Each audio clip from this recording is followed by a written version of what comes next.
So welcome guys to the post-contest discussion of the CF round. This is TLE Eliminators and I am Abhinav. So let's get started with the first problem. Okay, so in problem A, what we are given, you want to upload n GBs of RAM. Every second you will upload either 0 or 1 GB of RAM. However, there is a restriction on your network speed. In any k consecutive seconds, you can upload at most 1 GB of RAM in total. Find the minimum number of seconds needed to upload n GB of RAM. So basically, you have to upload n GBs of RAM, and you have a restriction that in k consecutive seconds you can upload at most 1 GB of RAM. So like that, with that restriction, you have to find how much time it would take to upload n GBs of RAM. So you are just given as input n and k. So like you are given, let's say you are given n equal to 5 and k equal to 3. It means you have to upload 5 GB of RAM, and for each, like for the first 3 seconds, like for any 3 second gap, if you see, you can upload at most 1 GB RAM at any k consecutive seconds. So like if you, let's say at t equal to 0, you uploaded 1 GB of RAM.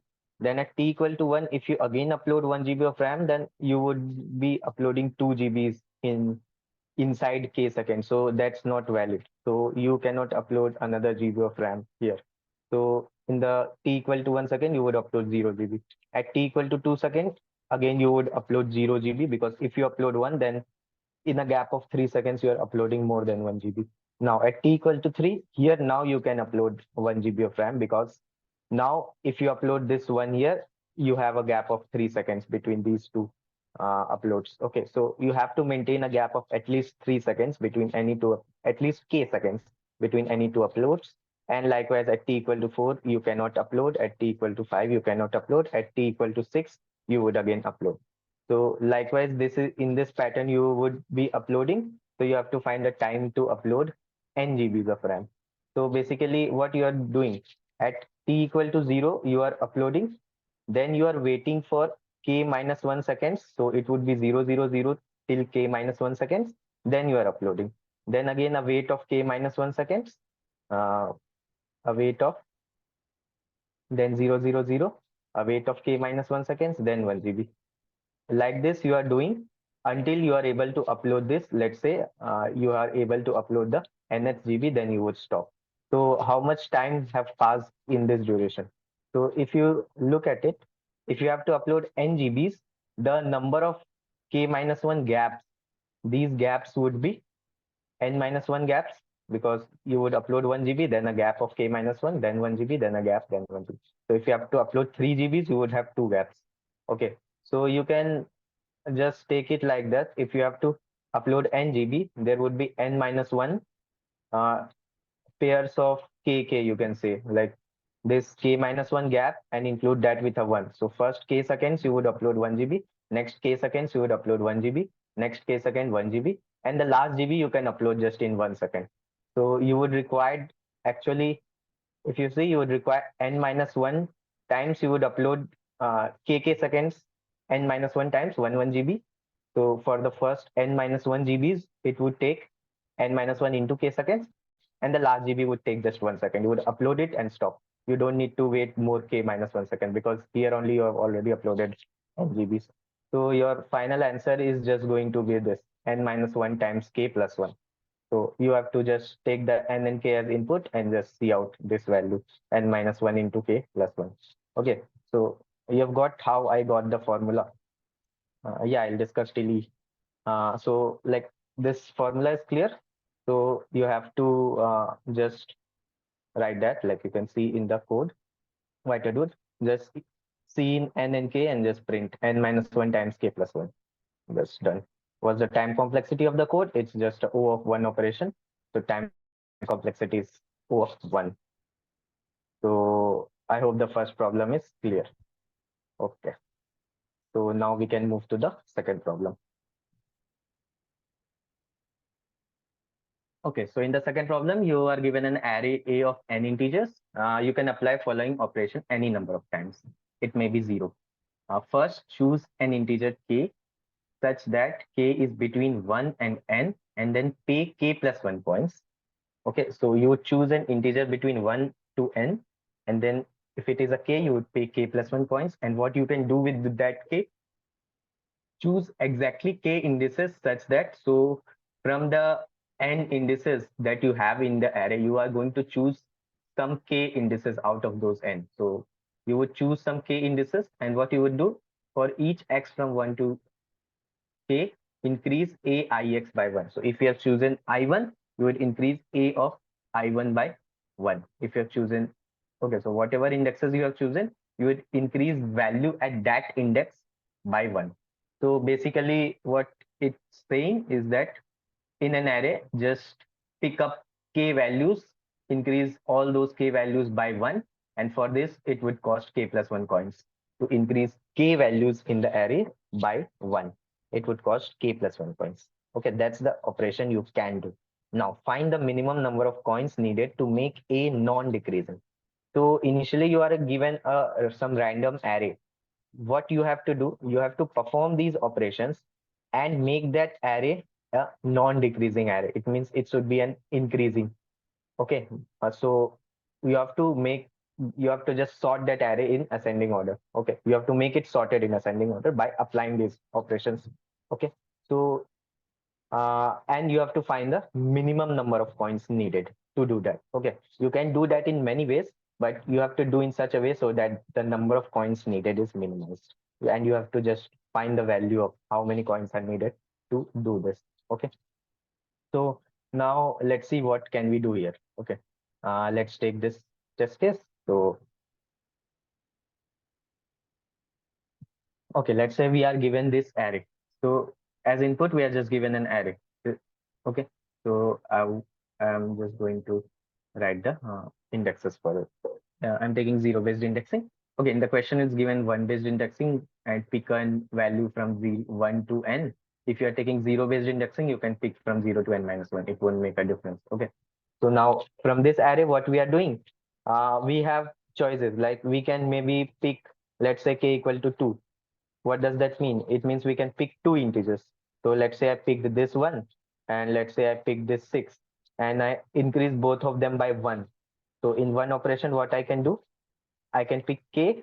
So if k is 2, then I can pick two integers from the array, increase both of them by 1. So I'll add a plus 1 to 1, it would become 2. 4 and 7 would remain same, and 6 would become 7. So this is one operation, and how many coins would it cost? K plus 1 coins. That is, the number of coins it would cost is 3. So using 3 coins, I am converting this array into this. Now I can see this is in ascending order, so our job is done. So using 3 coins, we are able to achieve this ascending order thing. Okay, so 3 would be our minimum number of coins needed for this. Now, for any general array, how can we like compute this? What would be the number of coins needed? Okay. Okay, so what we can do is, first we would have to find, the only thing we can do in this array is increase some values. We cannot decrease any value. So first we would find what are the values that are needed to be increased and by how much to make it an increasing sequence. That is, if we have 1, 2, 4, 7, 6, first I would try to find what is the change I need to make. What's the overall change? So for the first index, it is whatever, there is no problem. It is 2, let it be 2. Because what I have to satisfy, I have to make it in increasing order. So first element, it doesn't have any element before it, so no condition for it. But if you look at the second element, it is 1. So this is decreasing. If we have some element which is less, I want to make this, I want to increase this to make it at least 2. Because if you want to have a monotonically increasing sequence, that is an ascending order, then this one should be at least 2. Okay, we have two choices.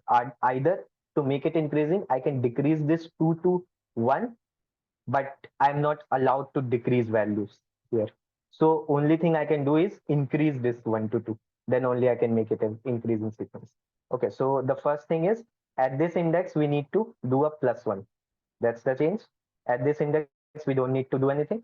Now, if we make this 2, then 2 is less than 4, it is satisfied, no problem. Now we'll check next. 4 is less than 7, it is satisfied, no problem. Then we will check this. This 7 is greater than 6. So we need to increase this 6 to 7 to satisfy the condition. So here no change needed, no change needed, but here we need to do a plus 1.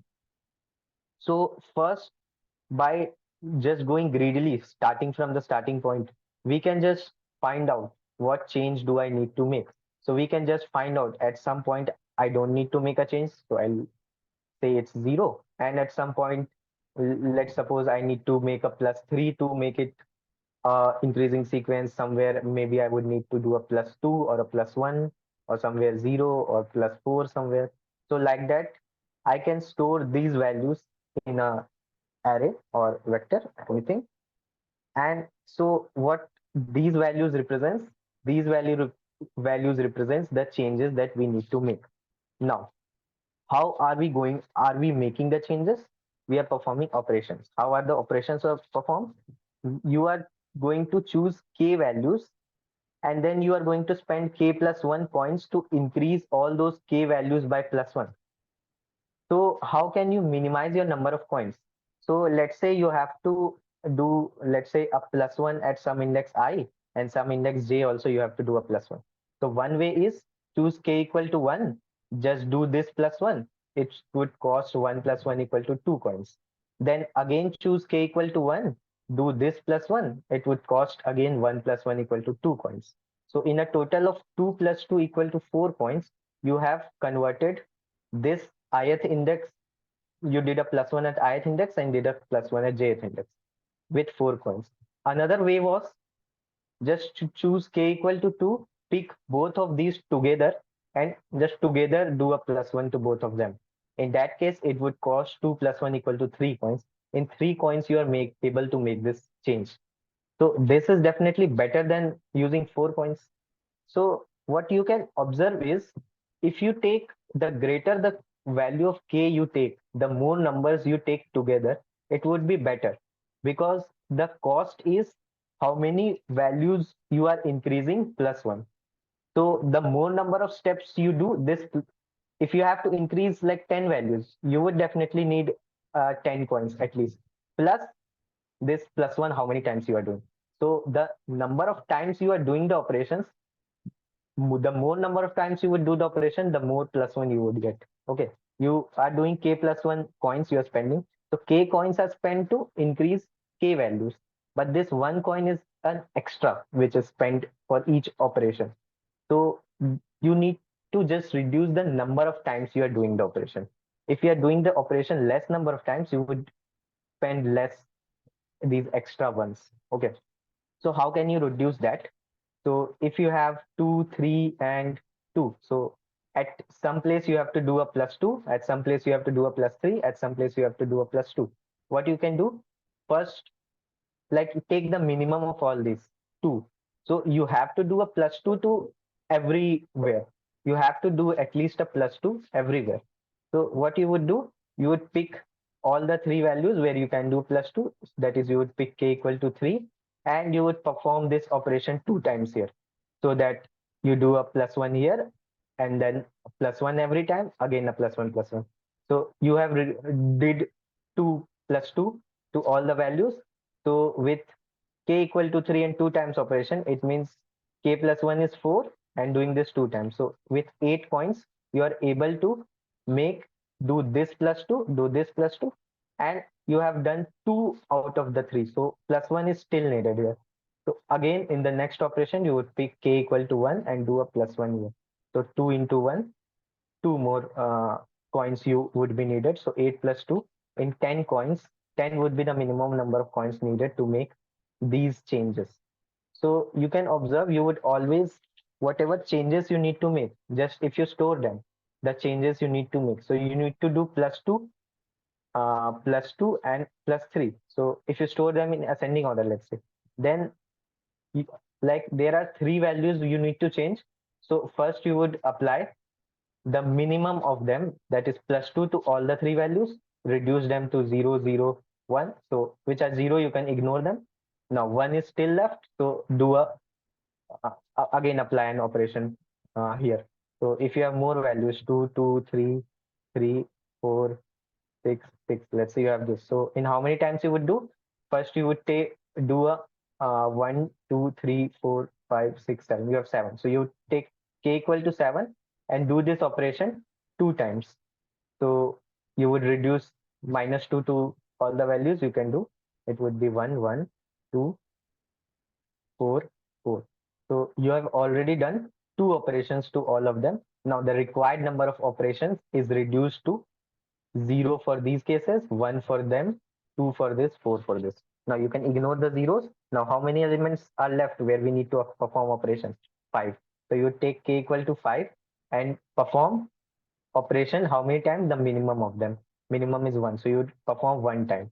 So if you perform 1 time, it would become 0, 0, 1, 3, 3. Okay. So then ignore the zeros. How many values left? 3 values left.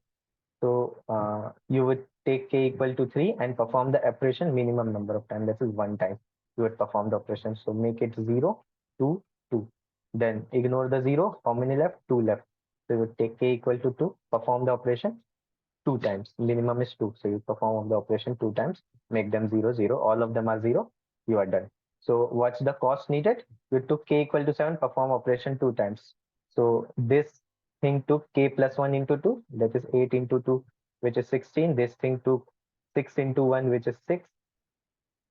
Okay, and this thing took 4 into 1, which is 4. This thing took 3 into 2, which is 6. So you can just sum up all these values, and this would be the final number of points needed. So that is what you have to do. Now, how can you optimally do this? Okay, so if you just perform this one by one, so for every step you may go O of n, and then there may be n steps. So you may go O of n square if you are doing the brute force thing. But how can you optimize this? You can optimize this by storing the values in a map. So what I'm doing here is I would store. Okay, so the operations that I need to do, these differences that I had stored, instead of storing them like this in a vector, I would take the frequency of them and store in a map. So what I'm basically doing, I would store map of 2. This would represent that we have 2 times. How many times we have 2? It would store the frequency of 2. Then map of 3, it would store the frequency of 3. How many times 3? We have 2 times 3. How many times we have 4? We have 1 time 4. Okay, and how many times we have 6? We have 2 times we have 6.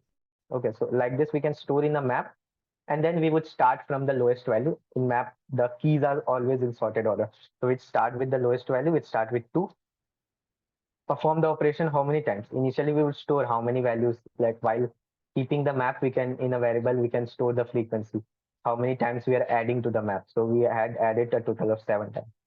So when we are going to the first value, map of 2, okay, so like make it more clearly. So what map we had? We had MP2 S2, we had a map of 3 S2, map of 4 S1, and 6 S2. Okay. So this is what, so we have stored the changes that we have to make in a map. So we have to make a +2 2 times. What does it represent? We have to make a +2 2 times, a +3 3 times, a +2 2 times, a +3 3 times, a +4 operation 1 time, and a +6 operation 2 times. That's what my map is representing. Now, what I would do, I would just the sum of these values while calculating the map only in a variable, I can just store the sum. So initially the sum is 7. So there are 7 values where operations need to be applied. So first what I would do, I would I have to apply the operation of like I have to reduce by 7. 7 values I have to reduce. Some maybe by 2, by 3, by 4, by 6. I'll start with the lowest value. First, I will reduce all the values by 2. So I would take k equal to 7. So I would reduce these 7 values by how many times? 2. So I would perform the operation 2 times. So the number of coins we can add plus equal to this k plus 1 into 2. So 8 into 2 we can add to the number of coins. Okay, so we will do c plus equal to 8 into 2. Okay. Now, after this, what we would do, we can reduce this 7 to So these for two values, we only needed to apply the operation two times. So these two values are done. So we can reduce this 7 by, we can do -2 to the 7 and reduce it to 5. So the values left are 5. Now for these 5 values, you have to perform the operation. You had to perform 3 times, but you have already performed 2 times. So you would perform, take k equal to 5 for 5 values. You would, how many times would you perform the operation? One time, because you had to perform 3 times, but 2 times you already performed before. So we perform one time. So the number of times here of performing the operation would be this key. The like if you're iterating through the map, it would be the, if you're iterating, let's say through it. So it dot first, it would be the key. So this key minus how many values we have already done. So in a variable, we can store how many values we are already done. So that, let's say that is some variable x, it would start with 0. After we perform operation 2 times, we did x plus equal to 2. Now, so how many times the operations are left? It is the key of the map minus x. These many times we need to perform more. Okay, so here it would be 3 minus 2, one time. So we perform the operation one time, do c plus equal to k plus 1 into this number of times. So it would be 6 into 1. Okay, and then again we would reduce this 5. We already did it for two values. So reduce this 5 to 3. And how many we already did? This x also we do plus equal to what value? We did 1. So x plus equal to 1. So that way we can iterate. Now we have already, we would go to 4. So I would take k equal to this 3. And how many times we are performing? We have already done x times. So x was 2, now x is 3. So we have already done 3 times.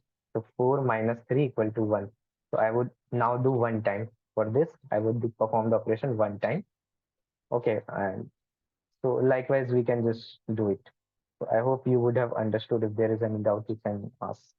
Okay, let me read what you have written in the chat.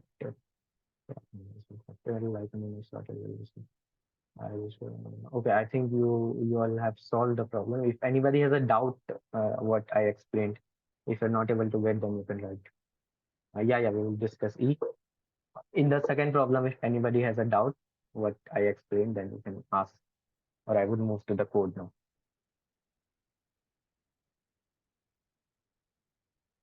Okay, so I can move to the code part now. So what I'm basically doing, I'm storing a map. So I have, this is the input part. Then I've taken a map of int comma int. This is map of int comma int or long comma long. Okay. So in the map, what I'm doing, I'm just iterating from 1 to n and then just checking what's our requirement. If AI is less than AI minus 1. Okay. So if AI is greater than equal to AI minus 1, our condition is satisfied. No need to do anything. We only need to do anything when AI is less than AI minus 1. So how many times? So we would try to increase this AI to make it greater than equal to AI minus 1. So how many times do we need to increase? It is AI minus 1 minus AI. This is the number of times, this is the number of operations we need to make on AI. So that I would store as a key of the map, the number of operations that I need to make, and do a plus plus. So for there is one value whom I need to increase by this much. So I'll store the map. So this is storing.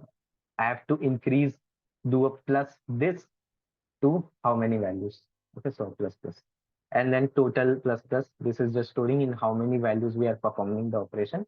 So with this would be my initial starting value for k.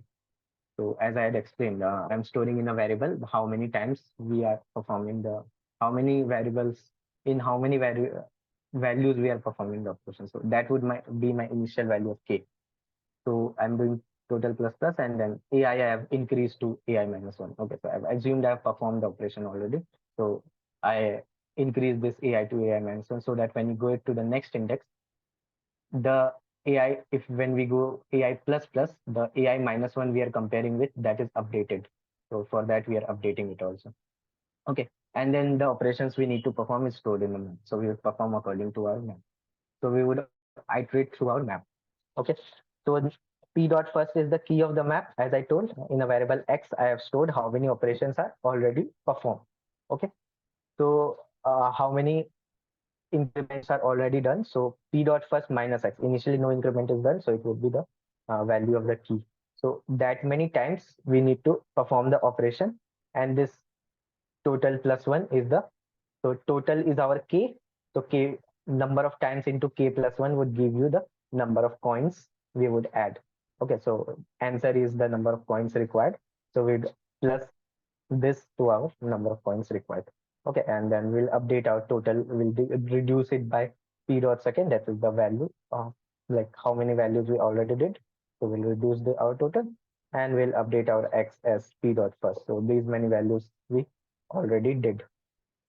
Okay. So this is how we iterated through the map, calculated our answer, and printed our answer. So this was the code.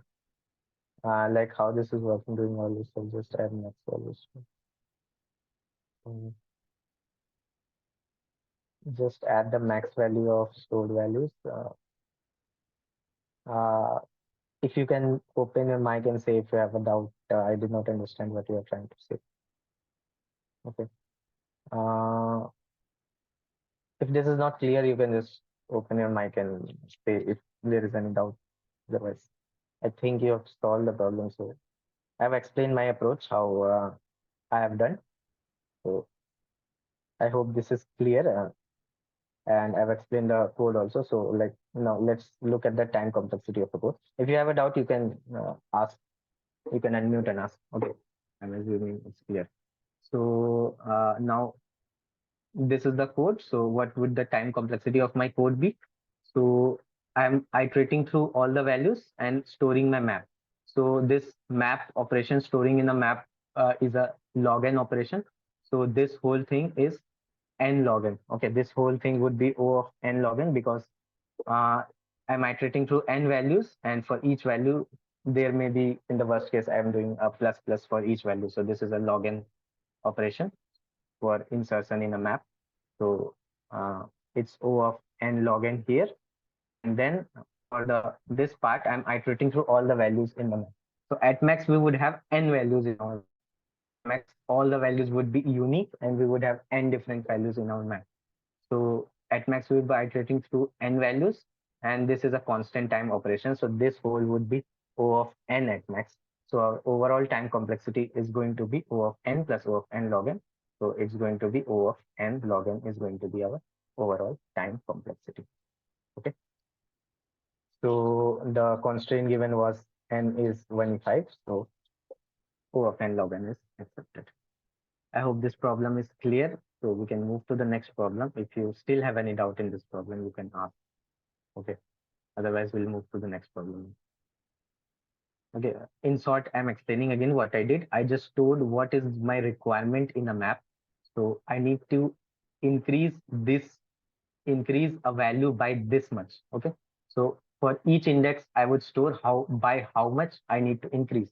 So if I have to do a +2 at some index, a +3 at some index, a +4 at some index, I'm storing those values in the map. I'm taking the frequency vector of that map. So now when I'm iterating through map, the key of my map represents the change that we have to make. So how many times we would perform the operation, and my the value of my map represents my K actually. So to how many numbers we are performing the operation. So I've initially just added all the values of my map in a variable total. So I would apply the operation total number of times to with K equal to total on total values, and how many times P dot first minus X times. So X is the number of operations already performed. So I'm updating my X. So these many times it's already performed. So the difference would be the number of times we are applying the operation. So these many coins we are adding, number of times we are performing the operation into K plus 1. Okay, I hope it is clear now. We can move to the next problem.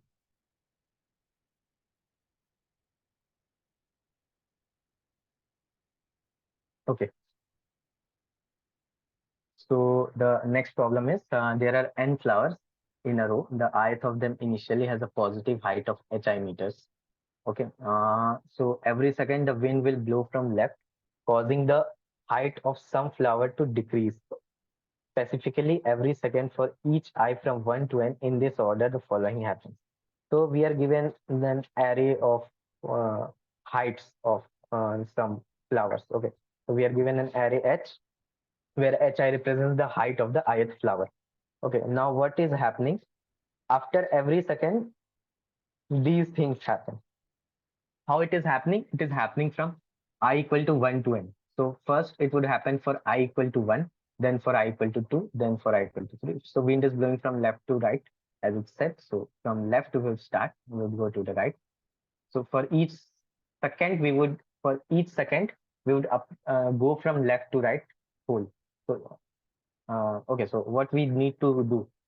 So if we are going from left to right, I would check if I is n. If we have reached the end, then just directly do the operation. Or if we have not reached the end, then we would check if hi is greater than hi plus 1. So we would check the value to the right of hi. If that value is less than my value, then I would perform the operation. What I would do, I would reduce hi. I would do -1 to hi. And if I am at a 0, then I won't reduce it. So max of 0 comma hi minus 1, it just means we'll reduce by 1. If we are going to the negative, then we won't reduce. At max, we reduce up till 0. After that, we won't reduce. Okay. So if I'm at the last value, then I would definitely reduce. And if I'm at some other value, then I would check is the next value less than me. If the next value is less than me, then I would reduce. Okay. So likewise, I would go one by one from I equal to 1 to n and perform these operations. So if I'm going one time, this is 1 second. Then next second, after on the updated values of h, I would again iterate. This would be the second at t equal to 2, then at t equal to 3. Likewise, what do we need to find? How many seconds will pass before hi is 0 for all I the first time. So we need to find after how many seconds it would happen that my whole hi would become an array of 0, 0, 0. So like this. Okay. So my whole array would contain only zeros. After how many seconds this thing is going to happen, we need to find that. Okay. So it's explained with an example, the first test case. So if we have 1, 1, 2, then at t equal to 1, what we did? Okay. Let's understand it here. What we need to do. So we are given an array of heights. So what is happening? This is the array of heights. Then we would start at t equal to 1. So first second, what would happen? We would start from the left. We would check this. Is this greater than the value towards its immediate right? If hi is greater than the value to its immediate right, then we would perform the operation. Now, since 1 is greater than 1 is not satisfied, 1 is not greater than 1, we won't perform the operation here. We would move to the next index. Now, next index we would check, is 1 greater than 2? So 1 greater than 2, again not satisfied, we would not do operation here. Now we would go to the last value. When we are at the last value, there is nothing ahead. So for I equal to n, it said you would always perform the operation. So you would perform the operation, reduce this 2 to 1. So our array is now 1, 1, 1. So after t equal to 1 second, this thing would happen. Now at t equal to 2, next second, I would again start from the left most. I would check, is it greater than the element to its right? No. Is it greater than the elements to its right? No. Now we are at the last value. We would perform the operation, make it 0. So 1, 1, 0. This is my array at t equal to 2 seconds. Now let's see what happens at t equal to 3. We would start with this. Is it greater than the value to its right? No. Is it greater than the value to its right? Yes. 1 is greater than 3. Now we can perform an operation here and make it 0. Now we would go to this. When we are at the last value, we would perform the operation, but it is already 0. We would not reduce 0 to -1. Okay. So 0 would remain 0. So my array would be 1, 0 at t equal to 3. Now at t equal to 4, what I am doing? I would again start from this. Is it greater than the element to its right? Yes. 1 is greater than 0, satisfied. We'll reduce it to 0. Now this is already 0. This is already 0. Nothing to reduce. 0, 0, 0. We have got the array of all zeros at t equal to 4 seconds. So 4 would be my answer. Okay. So after 4 seconds, we are able to convert it to this. Okay. So for the first test case, 4 is my answer. Okay, so let's look at one more test case, one more example. So if you are at this test case, you can start from here. Okay. Uh, at t equal to 1 second, what would happen? Is it greater than the element to its next? Yes, it would be reduced to 6. Now, is this 4 greater than 4? No, nothing is changed. Is this 4 greater than 3? Yes, reduce it. Is it 3 greater than 2? Yes, reduce it. Now, 2 is the last element, so reduce it. It would become 6, 4, 3, 2, 1 at t equal to 1 second. Now, what would happen at t equal to 2 seconds? Is 6 greater than 4? Yes, reduce it. 4 greater than 3? Yes, reduce it. 3 greater than 2? Reduce it. 2 is greater than 1? Reduce it. 1 is the last element, reduce it. 5, 3, 2, 1, 0. This is what we got at t equal to 2. Now, what would happen at t equal to 3? 5 greater than 3, reduce it. 3 greater than 2, reduce it. 2 greater than 1, reduce it. 1 greater than 0, reduce it. 0 is the last element, you can reduce it, but 0 can't be reduced further. So 4, 2, 1, 0, 0. At t equal to 4, again reduce 4 to 3, 2 to 1, 1 to 0, and 0, 0. It would be 3, 1, 0, 0, 0. Then at t equal to 5, okay, so like you can understand what is happening. 2 to 1, 1 to 0, then all zeros. So 0, 0. And then at t equal to 6, what would happen? 2 would be reduced to 1, then all zeros. Okay, so 1 and all zeros. And at t equal to 7, finally, this 1 would be reduced to 0. You would get an array of all zeros. So at t equal to 7 seconds, after 7 seconds, you got an array of all zeros. So your final answer would be 7 for this test case. You can look, my answer for this is 7. So I hope the problem is clear now. Okay, what you need to do. So, okay. So now what the thing is, if you are doing this like this, the brute force approach, first second, just check all the values, reduce it. Next second, reduce it, reduce it. If you're going like this, so each second you are doing an O of n operation.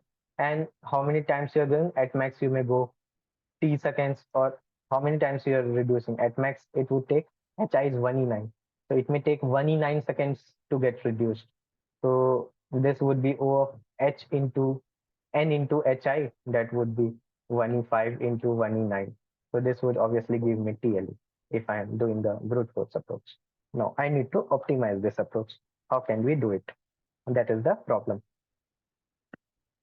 So what you can, one observation you can see here is, if you have an array, okay, it has some values. Now we need to reduce all of the values to 0. Okay, all the values need to be reduced to 0. Okay, let's look at each value individually. So if you have an array, let's look at the last value first. In how many seconds this last value is going to be reduced to 0? Now for the last value is given, it's always getting reduced by -1 because there is nothing to its right. It doesn't care what is to its right. So no condition need to be checked, just reduce it by -1 every second. So if the last value is x, in how many seconds would it be reduced to 0? It would be reduced to 0 in x seconds, you can say. X to x minus 1, then to x minus 2, likewise. So it would take x seconds to reduce this x to 0 for the last value. That is, at minimum, you would have the a of, if I am taking a 0-based indexing, this would be n minus 1. So whatever my value at n minus 1, the last value is there. At minimum, we would have this many seconds. Okay. Now let's try to analyze this n minus 2 index. Okay. So if you try to analyze this index, so in how many seconds will this value get reduced to 0?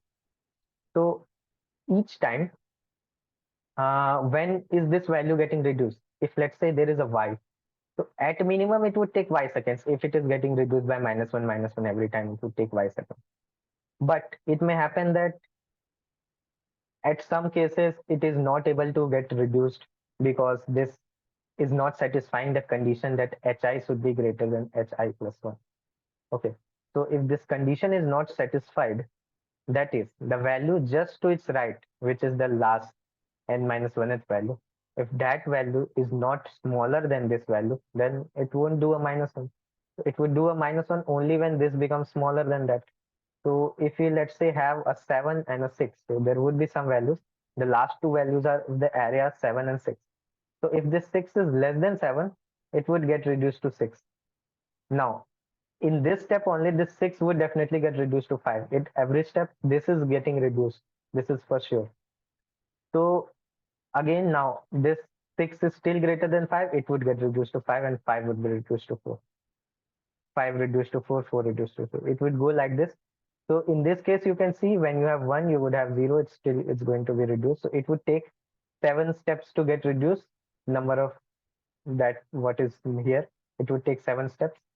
But if, let's say, the case was a 5 here and a 6 here, then let's see what would happen. Okay, instead of taking it here, let's take this case.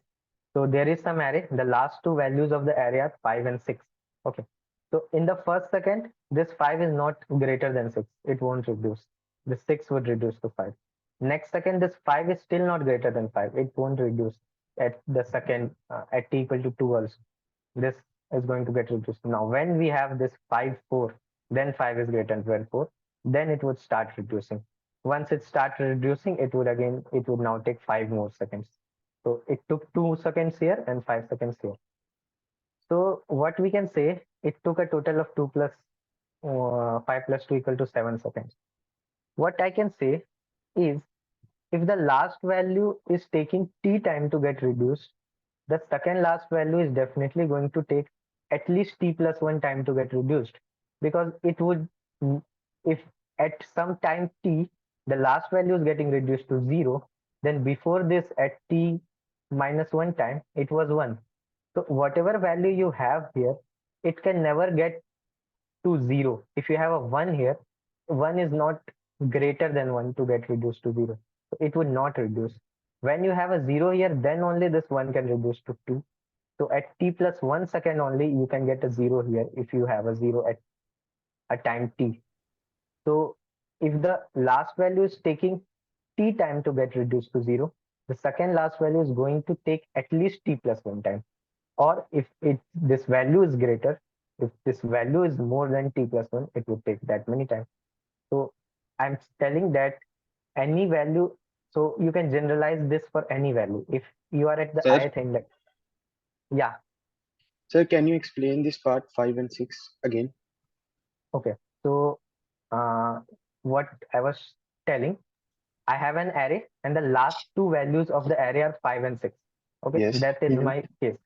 So this is n minus 2, this is n minus 1, the indexing. Okay, 0 will remove. Okay. So at t equal to 0, this is the case. Now at t equal to 1, what would happen? Something would happen to these values. We don't care about this. Whatever is happening to these values is not changing these. Okay, so when we come to this value, we would check, is 5 greater than 6? This is the condition we would check. Now 5 is not greater than 6, so this won't get reduced. Now we would go Yes. to this value, this would be reduced to 5. So at t equal to 1, we would get some values here and a 5, 5. This would be our array. Now at t equal to 2, what we would get? We would do something to these values. It doesn't matter. Now for this value, we would check, is 5 greater than 5? So since 5 is not greater than 5, this would not change. Now this 5 would get reduced to 4 because it is the last value. So at t equal to 2, my array would be 5, 4. This would be my array at t equal to 2. Is it clear till here? Yes. Yes. Yes. Now at t equal to 3, what would happen? This 5 is greater than 4, it would get reduced to 4. And we would have a 4, 3. At t equal to 3, we have 4, 3. At t equal to 4, it would be 3, 2. Then 2, 1. Then 1, 0. Then 0, 0. So how many more? So 1, 2, 3, 4, 5. It took 5 more seconds to get reduced. So 2 seconds were already taken till here, then 5 more seconds. So it took 2 plus 5 equal to 7 seconds in total. Is it clear? Yes, sir. So what I am telling, that at t equal to 7, this is the state at t equal to 7. And this was the state at t equal to 6. So as we can see, the value at the last index was 6. So last index, we already said whatever value is there, if the value is x, it would take x seconds. It was 6, so after 6 seconds, it got reduced to 0. But when it got reduced to 0, we still had a 1 here. So at t equal to 7, this 1 got reduced to 0. So what I'm telling is, at the for any index I, if the I plus 1th index is taking t time to get reduced, the ith index would take at least t plus 1 time to get reduced. Why? Because if I'm saying that this is reduced to 0 at some time before t, then it cannot happen, because it can only get reduced if this hi is greater than hi plus 1. So until this becomes 0, this hi cannot get reduced to 0. It would if this is 1 and this is not greater than this is not 0, then 1 and 1 it cannot reduce to 0. It would require a 0 to get reduced from 1 to 0. So if at t equal to t1, this I plus 1th index, so if the I plus 1th index is getting reduced to 0, it's taking t1 time, then the ith index would definitely take t1 plus 1 time. It may even take more than that time if the value at the ith index is more. So if I'm telling the hi is more, so it would take hi time. At least hi time it is going to take, because it's reducing by only 1. So the time it is taking, I can say that the time taken by the ith index, that is the max of either the time taken by the I plus 1th index or hi. I can write this relation. Can we? So if it is clear how we derived this relation, that the time taken by the ith index to get reduced to 0 would be at least this time and at least this time. So we can combine both of them and write the maximum of these two values would be the time taken by this index. Okay. So we can just, so if we can write this relation, so we can just compute the time taken by the first, the time taken by the n minus 1th index. So this would be just h of n minus 1. This would be the time taken by n minus 1th index. Then remaining for n minus 2, n minus 3, we can compute using this relation.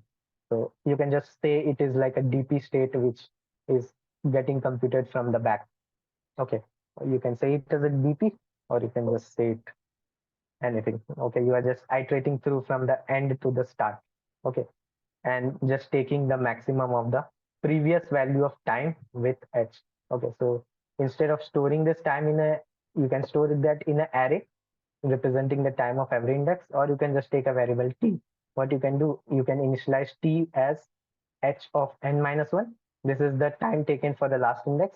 Then you can iterate from, so for n minus 2 to 0, you would iterate in reverse order. And what you can do just t is equal to max of the previous t, or h of I.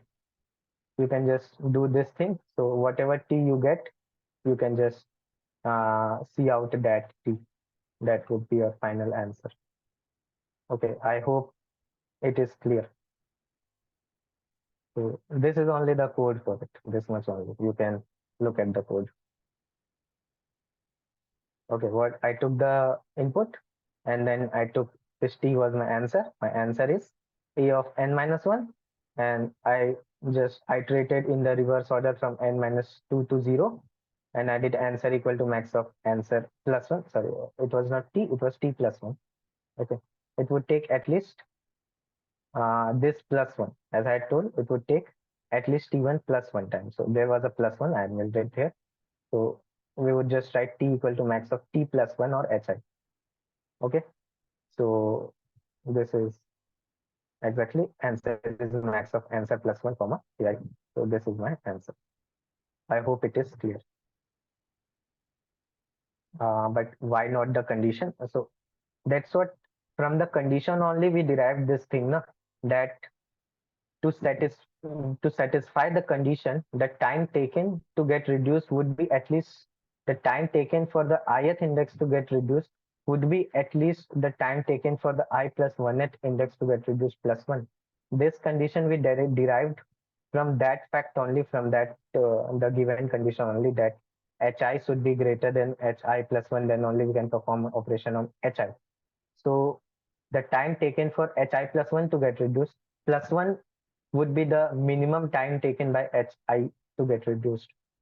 Okay, if you do a little more observation, as I explained with some examples, the observation I had explained here. Okay, okay, got it. What if it's greater than t plus 1? And that's why I'm doing the max of t plus 1 and hi. When would it be greater than t plus 1? When hi would be greater. If let's say I'm having at some index I'm having 8 and the last is 5. Okay, let's say it is this case. Then this would take at least 8 seconds to get reduced from 8 to 0. And if this is greater than 5, then always this would remain greater than 5. This would reduce to 7, then 6, then 5, and 5 would reduce to 4, 3, 2. Likewise, it would go. So this would take 8 seconds, but this was taking 5 seconds. So 5 plus 1 was 6. So I could say that this would take at least 6 seconds. But since the value at this is only 8, so it would also take at least 8 seconds. So the time at ith index is greater than equal to time at I plus 1 plus 1. Also, the time at I is greater than equal to hi. So we can combine these two relations and write that time at ith index is maximum of the time at ti plus 1 comma hi. So from these two relations only, we got to this relation. Okay, is it clear? Can you tell expected rating? Mm, expected rating, see, it was on the easier side only, maybe 14, 1500, maybe. I'm not sure about the rating because the observation was the main thing, like we had to go from the right and do like maybe 1600 also. Okay. So I'm not sure about the rating.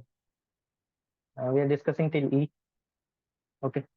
So let's go to the fourth problem. If this C problem is clear, if anybody has any other doubt in this problem, you can ask, or we can move to the next problem now.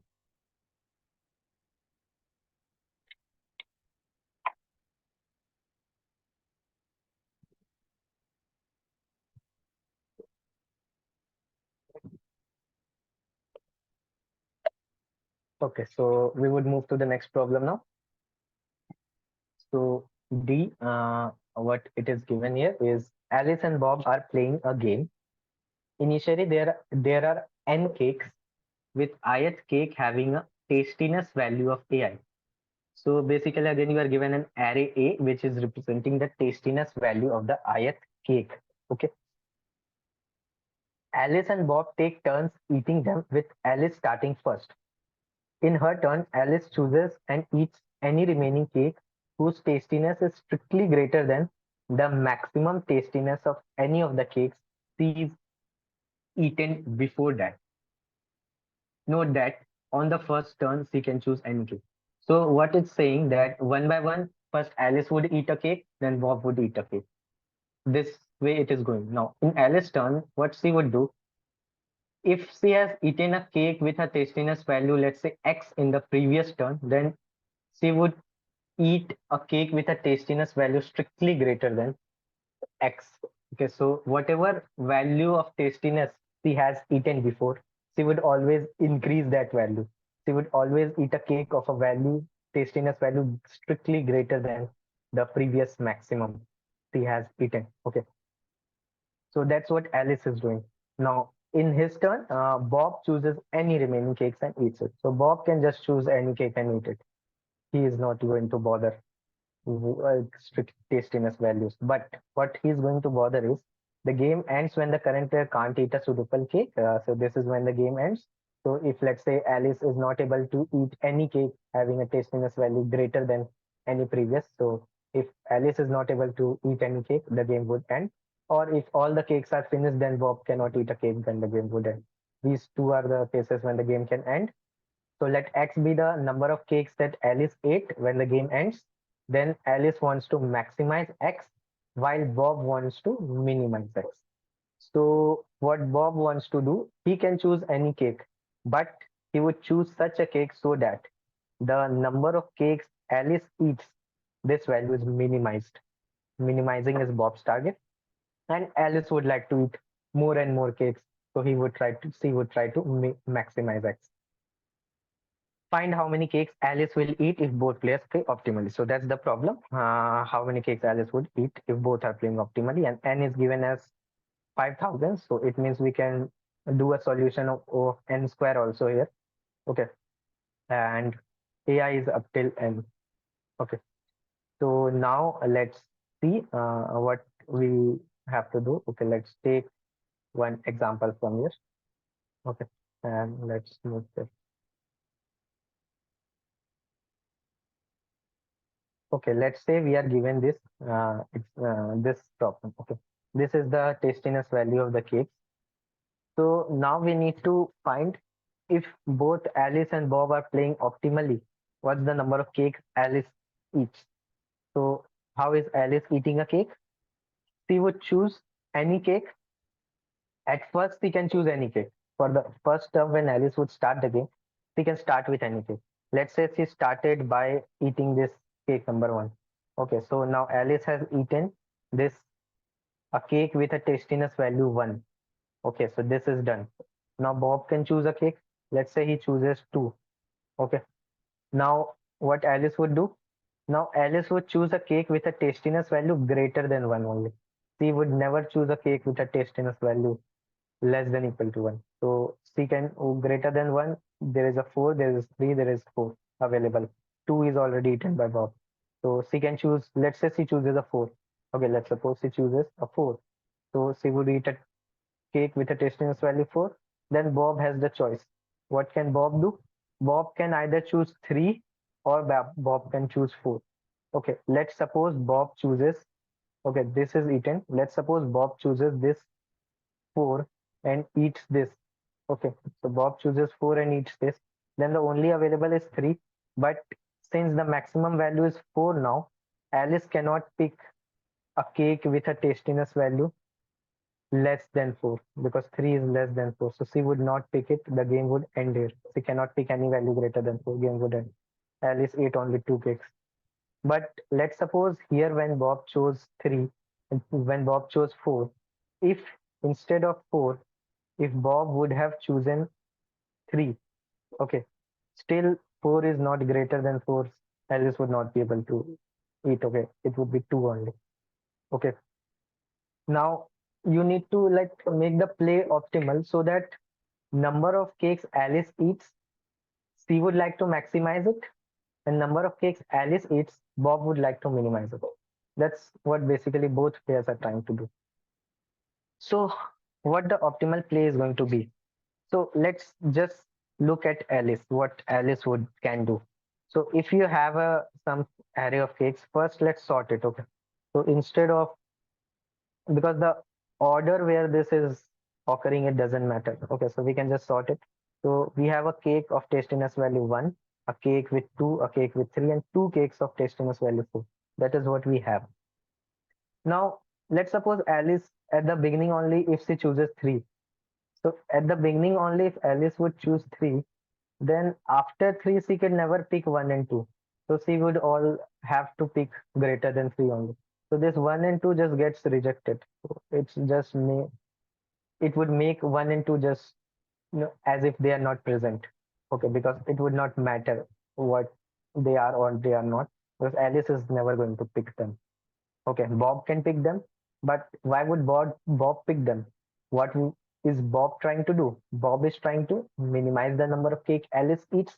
So if he would choose a larger value, which Alice could have chosen, then he is actually minimizing the chances of Alice to eat some cakes, okay, by eating it himself. So Bob would also always choose a cake greater than the maximum cake, that maximum value that Alice has eaten. So if Alice has eaten 3, then all the values less than equal to 3 gets rejected. We would only look at values greater than 3 because the play is going to happen among them only. Okay. And at the beginning, as I told, if Alice chooses 3, was it not better to choose the minimum value for Alice? Always. Because if he is eating a cake of tastiness value 3, it means, okay, what cakes would Alice eat? First, if he eats, let's say one, then she can eat three, then she can eat five, six, eight. So whatever the tastiness values Alice eats, it would be in strictly increasing order. So if she has to maximize the number of cakes she eats, she would start with the minimum value so that there is more range of values available. Then she would, so what Alice would do, she would always pick the cake with the minimum tastiness value that she can pick. So if at the beginning she would always pick the minimum one, she would pick one. Then all the cakes with values one or less than one is rejected. So if we had two cakes with value one, let's suppose if she picks one, the other one is also rejected because it's given strictly greater. So if she has picked one, she would not pick any other one. Now let's say Alice has picked one. Now, Bob, what would Bob try to do now? If Bob doesn't pick this two, then Alice would pick the two in the next turn. So, what can Bob do? Bob can pick this two and force Alice that now she cannot pick a two. She would have to pick a three. So, after one, she would have to pick a three. So, Bob is also going to pick the minimum value, but keeping in mind that he's just trying to do what he's trying to if he can make Alice avoid this too, if he can make Alice avoid getting a cake of tastiness value 2, so he's just avoiding a 2 here. So at max what could have Alice eaten? She could have eaten 1, 2, 3, 4, all the unique values. So if she has eaten 1, next she would try to eat 2. But if Bob chooses 2 and removes this 2, he is removing one value from Alice. Now, Alice would eat 3. If Bob chooses 4 and removes this value, he is removing it. But if there are two occurrences of 4, even if Bob removes this 4, Alice can still pick this 4 and eat it. So, in this case, for the most optimal play, what is going to happen is you have 1, 2, 3, 4, 4.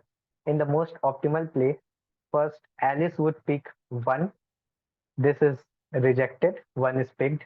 Then Bob, among these values, if Bob picks 2, he can avoid Alice from picking 2. So Bob would pick a 2. So this is rejected, Bob has picked it. Now what Alice can pick? Alice can pick from this range. So Alice would pick a 3.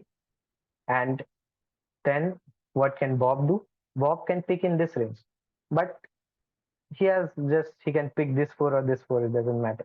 But even if he picks this 4, Alice can still pick this 4 and get 3 cakes. So 3 would be our answer in the most optimal play. So you can just look at the answer for this case. This is the third test case and this answer is 3. Okay. So in the most optimal play, if Alice starts from 1, then Bob picks 2, then Alice picks 3, then Bob picks 4, Alice picks 4. So Alice would have 3 cakes. Okay. Bob can also reduce it to less than 3, whatever he does. Okay, let's suppose after Alice picks 1, Bob maybe picks 4. Okay, he would try to reduce this 4. Then Alice would pick 2. Now again Bob picks the other 4. So to just cancel out 4, then Alice can pick 3. So 1, 2, 3 Alice would pick and still Alice can get 3 cakes. Okay. So this is the problem. Like you would have got the intuition what is happening. But like for the most optimal way, how can you compute? Okay, that is the problem. So the problem here is so first thing you can do is, let's say one more case, if you have two twos and a 3 and 4. Okay, let's say you have like this. So if Alice picks this one, okay, Alice would pick this one. Now Bob has a choice to pick this two, but if Bob picks this two, still Alice can pick the other two and get two. So actually there is no benefit Bob gets by picking this two. He is not able to he is not able to prevent Alice from picking a two. So Bob would not pick 2 in this case. Here, what Bob would do, he would pick 3 in this case. So that when Alice comes to 3, he has avoided Alice from picking a 3. So in the next turn, Bob would pick a 3, not a 2, because 2 is occurring 2 times. So he can avoid Alice from picking 2 only if he picks both of the 2s. If he is not able to pick both of the twos, he can't avoid Alice to pick a two.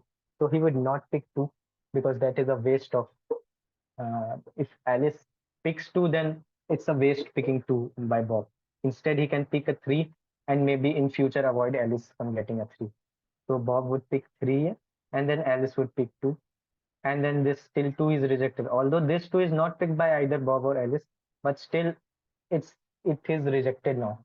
Bob would not pick it. Okay, then Bob, what would Bob do? He can pick one of these four. Let's say he picked this four. So still Alice can pick the other four and get three cakes here. Okay. So if there was only one four, then Alice would have got only two cakes here. Okay, in this case. So now you would have got the feeling what Bob would do. So Bob would always try to pick cakes in such a way so that he can avoid Alice from picking cake of that tastiness value. So first thing you would do, you can, instead of storing the array like this, as we had stored in the previous question also, you can store it in a map having the frequency. Okay. So you can store just map of one represents the frequency of one. So the number of cakes of tastiness value 1 is 1. Number of cakes of tastiness value 2 is 2. Number of cakes of tastiness value 3 is 1. Number of cakes of tastiness value 4 is 2. Let's say. Okay. So this array 1, 2, 2, 3, 4, 4 is stored in the form of this is stored in the form of this map. Okay. So using the frequencies. Okay. So 1 is occurring one time, 2 is occurring two times, 3 is occurring one time, 4 is occurring two times. Okay, so that's what we have stored. So first thing we can do like this. Now we have to iterate through this map, and what we need to do is, so first Alice would pick the minimum value in the map. If the minimum values whatever be it, so the only thing Alice can do is pick the keys of this map, because she cannot pick any value more than one time. She can pick only one time. We just need to find out what values Alice would pick. So she would definitely pick the lowest value because she is starting the game. Okay, so now this is just rejected. Okay, now game is still here. So Bob would check if this is greater than 1. So even if Bob picks this and reduce it to 1, Alice can still pick it. So he would not reduce it. So what would Bob do? He would find such a value which he can reduce, such that when Alice comes to this, he can reduce it fully. That's the thing. He can reduce this 1 fully to 0. Or what he could have done, instead of reducing this 1, in the first turn, he could have reduced this 4 to 1. Okay. So if you reduce this 4 to 1, then Alice had picked 1. Then next turn, Alice would come. He would pick 2. Okay. Alice would pick 2.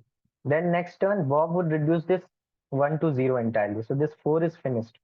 Next, Alice would pick 3. So Alice is able to pick 1, 2, 3, and he's not able to pick 4 because this 4 is completely finished. So what would Bob try to do if we have a map?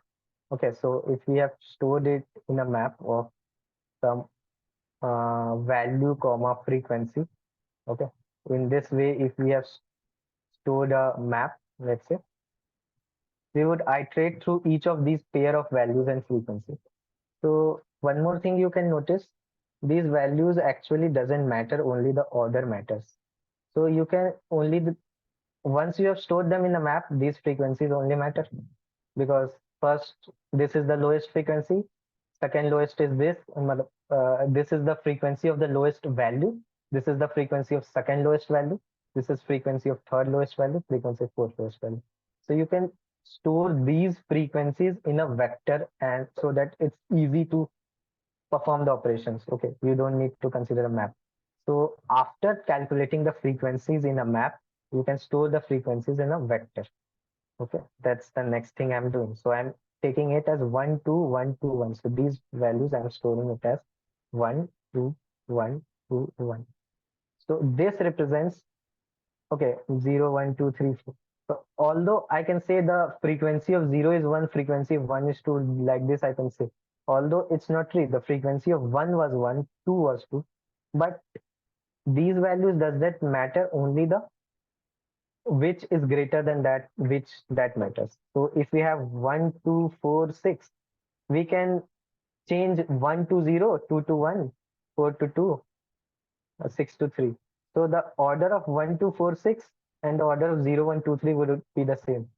So what I'm actually doing, I'm instead of having indexes of random indexes of 1 2 3 10 16 like this, we have sorted them, stored them in a map. Then this sorted order only we would store. So at 0 index we would store this, at 1 index this, 2 index this. So this is my, in a vector I can store this map now. Okay, I hope it is clear. Order of frequency matters. How did last one come in top right array? Frequency 4 is one. No, I've taken 2 times 4. Okay, so I've taken the example where 4 is 2 times. That's why the frequency was 2 here. If 4 was 1 time, the frequency would be 1 here. Okay, so this is what we have stored. So 1 2 1 2. Okay, this one is not there. So we can store it like this in a vector 1 2 1 2. Now we need to just do our operations on this. Once we have obtained this vector, now this vector can uniquely determine our answer. So how can we compute our answer from this vector? So what does this vector denotes? It denotes the frequency of my lowest element is 1, frequency of second lowest element is 2, frequency of third lowest element 3, frequency of fourth lowest element is 2. That is what my vector represents. Okay. Now, how can I compute my answer for this vector? So what I'm actually doing is, like, if you go greedily, what the problem is, okay, if you like try to think what I was, the intuition I was giving you, I was trying to do things greedily. So I was first, this was taken by Alice, then I was trying from the remaining, what can Bob pick? So if this is greater than 1, so I didn't pick it, but this was 1, so I picked it. Now let's suppose we have something, this 1, 2. This is again greater than 1. Let's say this is 3, very much greater than 1. Let's say this is 2, 2, 3, something like that. Okay, if you have these frequencies. Now what would happen that if Alice picks this one, after that Bob can pick any one element, but none of them is one. He cannot cancel out completely in one step. So what would Bob do? Instead of picking this would be picked by Alice in the next step only. So he would try to maybe reduce this. So when Alice would come to this step, it would take 3 steps for Alice to come to this. So Bob would also get 3 chances before Alice comes to this. So Bob can reduce this 2 times to 1 and 0. So out of the 3 chances Bob gets until Alice gets to this, he can utilize 2 chances to reduce this to 0 so that Alice cannot take this. Now, then Alice would take this. So can Bob prevent Alice from taking this? He can only prevent Alice from taking this. So Alice would come to this after 1, 2, 3 steps. This is not taken by Alice. So Bob can prevent this, but Bob has utilized 2 steps in this, so he can only use 1 step here and make it 1. So Alice would still pick it. So Bob would not apply operation on this. Maybe Bob can apply operation on this, okay, on this value. So Alice would take 4 steps to come to this value. So Bob has utilized 2 steps already there, so he can, in 2 steps he can again reduce it to 1. He cannot do this also. So, but the problem is in greedy approach, you cannot decide which value you should reduce to get the maximum benefit. Now, if you just look at the constraint of the problem, okay, the n is 5e3. So you can do an n square approach here. So what the feeling you got that you can actually apply a DP here. Okay, you can, because we tried greedy approaches, it is not, we are not able to do it. Okay, so then we would think of dynamic programming, traverse back checking, reverse and traverse back checking if Alice can. Okay, so that can be a approach, but what the problem again there would be, if you are doing like this greedy approach, from the back you are checking if Alice can reach this. So let's say there is some okay, let's say this was 3, or you had a 2 year and a 3 year. Okay, so you checked whether do we need to reduce this. So Alice can reach here after 1, 2, 3, 4 steps. So you are able to reduce this. So in 3 steps, you reduced it to 0. And then you checked for this. Alice would reach here after 3 steps, you cannot reduce it. So you would say my final answer would be 4. Alice can reach all these 4 values. But actually, what you could have done is instead of reducing it this 3, because this was a bigger value, you could have, instead of reducing this 3, what you could have done, not reduce this 3, let Alice take it. You can reduce this value because it is taking 3 steps for Alice to reach. You can reduce this value to 0, and 1 step you can utilize to reduce this value. uh Here also, like, let's say you have one more 2 here. Okay, in that case this would work. Okay, you can reduce both of this. So you can just get the feeling, if there is some very very big value at the end, instead of reducing that big value, it would be better to reduce the smaller values. So you cannot, like, greedily say that I am going to reduce this. You would have to see what is there before also to decide. And maybe it was better to reduce this, maybe it was better to reduce something before that. Okay, so, like, you, yes, yes, you can unmute if you have a doubt. Hi, hello, am I audible? Yeah, Yeah, so what I was trying to do is, firstly, as you did, like you stored the yeah, frequency of elements, and yeah, as elements don't matter, like it doesn't matter which elements who takes, just the frequency of them matters for yeah, calculating the answer. So what I was trying to do is this array, I reversed it, yeah, okay, and from the back, I made like I just popped back the last element storing the yeah, total size of the vector. Okay. And I just popped cause Alice would take it like the last element. It is the smallest one yeah. since I have reversed the vector. So Alice Okay, would take the first element. All right. So yeah, Alice has utilized her one step. yeah. And just a minute, like someone is sending the code and it's popping on my screen again and again. Just a minute. Let me. You can minimize the Yeah. background. Yeah, I just minimize. Actually, I'm using a phone, Okay, that's why. So, okay, like I popped the last element, but I stored the index on which Alice was like standing. In this example, let's say in this, okay, you popped this.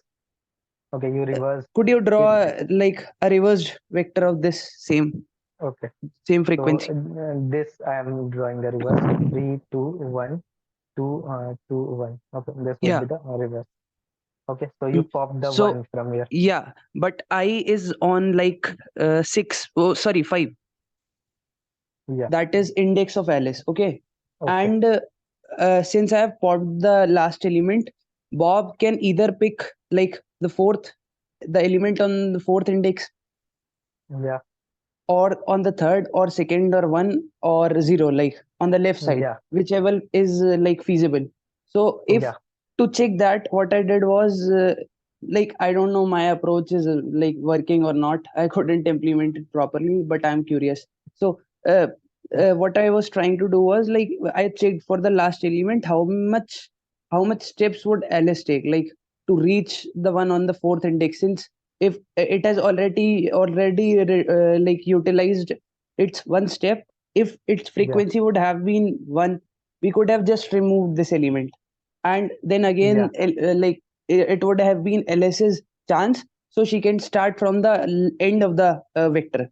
So last two elements got popped, and Ls got one element, and Bob removed one element if the frequency had been one. And if frequency isn't one, so there isn't any like possibility Bob can like do something and to stop Alice from taking that element, so he'll Yeah. move to the next element that would be Okay. on index That's 3. where, like, that's where you would feel like you told, if the frequency is not 1, Bob cannot prevent it.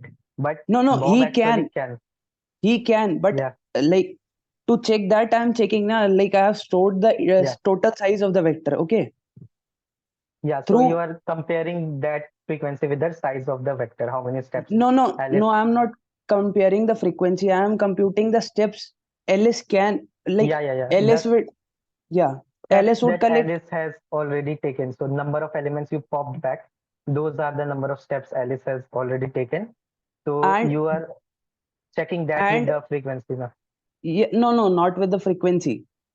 Sorry, yeah, Okay. somewhat right. Like you're saying somewhat right. That was I would like. Let's say the frequency is of 4 is 1 and frequency of 3 is 2. Okay, so it would take Okay. like 2 steps for Alice to reach on the element that is on 3, Yeah. on index 3. Yeah, and it's like b- b- Alice has already utilized its one term, like one chance, one step. We could Yeah. just reduce, like, since we can use 2 for loops, we could reduce the frequency of this element to 1. And in the second step, when ls takes the last element which is on index 4, we can again Yeah. reduce the like index of this element. And Yeah. since ls has taken like the element on the fourth index, we have already popped it, and this element's frequency becomes 0. So we can again pop it, which means ls couldn't take it, but ls took like 2 elements, and bob just removed this element. So like Yeah. this could work or not. Okay. And that's the that's what in your approach you just reversed your vector and you are traversing from the back. So same thing you could have done in the same vector only But traversing from the start. But in okay, like that's what I'm explaining. Just like what I did, like what I explained in my approach, I was doing this only. I was going greedily, but the problem came that if let's say you had picked these two elements and you reduce the frequency of this element, but okay, and you reduce the frequency of this element, avoided Alice from getting this. But if there was a three, then like you would no, have then we wouldn't pre-calculated reduce. that you would not reduce. Yes, you would not Yeah, reduce. Okay, but let's say this was three and there were three ones. Okay, then can you using these. please draw fresh, like on a fresh Okay, yeah, page or maybe down? Yeah, like yeah. Let's say it was this test case. Okay, yeah, so here you would reduce this three to zero because in three steps you can get here. You like would do this. mm, yeah, okay, Yeah, but but but in but since since there are elements before this element that have frequency 1, okay, we so you can are always already we can so already remove them. So you are removing the element with frequency one or the last element? Like which one are you removing? Let's say ls took the first element, okay, Yeah, the one with the at the last of this vector, okay, then it's yeah. Bob's turn. Okay, here you are saying you could have removed this. Okay, Yeah, like in this case you could have removed this. So like okay, if there was a two here, okay, you would not be able to remove this, yeah, and then we would have maybe removed the next element, like the yeah, one yeah. with the frequency 1. Okay, okay, wait, I'll give you the test case. Um,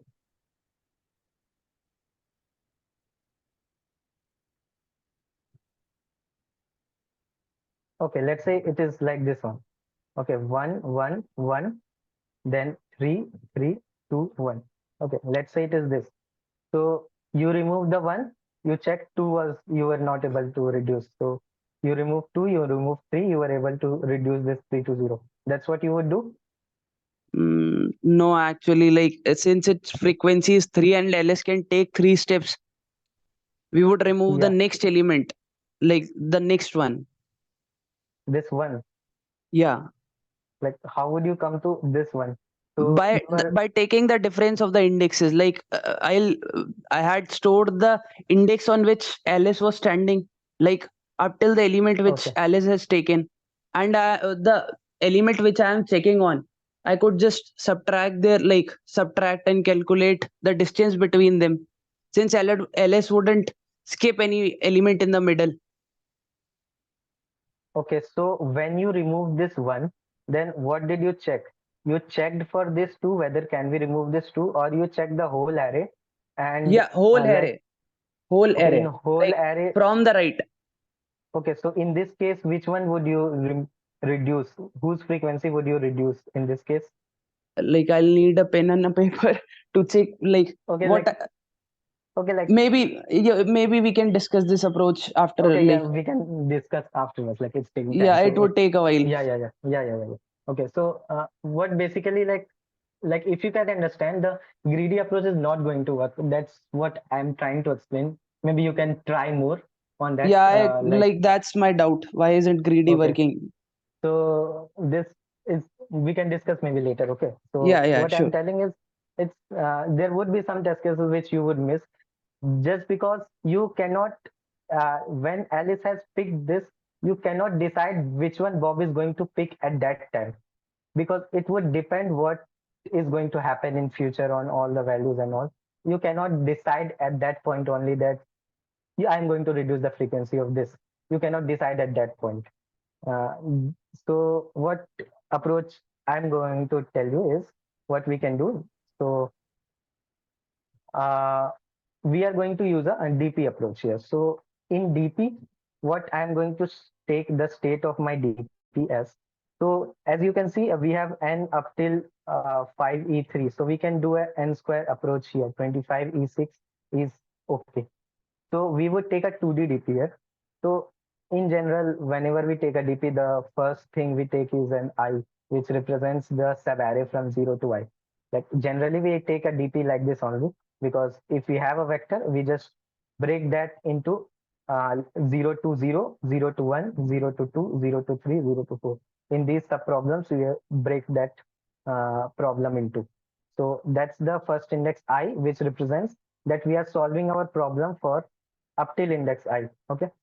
And then my second state would be like I'm not in the reverse order, I'm in the actual order what I was explaining. Okay.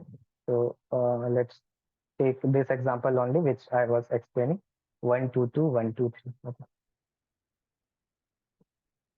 1 2 2 1 2 3.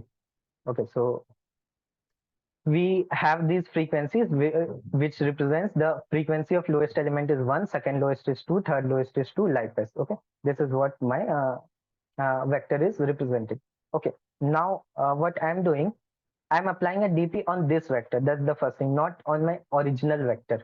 So I have converted that original vector into a map storing the value with frequency, and then through the map I just took all the frequencies and stored them in a vector. Now what vector we got this? This is just representing the frequencies of lowest, second lowest, third lowest, fourth first, like. Now we are applying DP on this vector. Okay. So on this vector, I would say my DPI represents that up till index I, let's say I is this. So up till index I, then we would have one more state. What would that state be? I would say if up till index I, let's say Alice picks X elements. Okay. Let's say Alice picks till index I, let's say Alice has already picked X elements.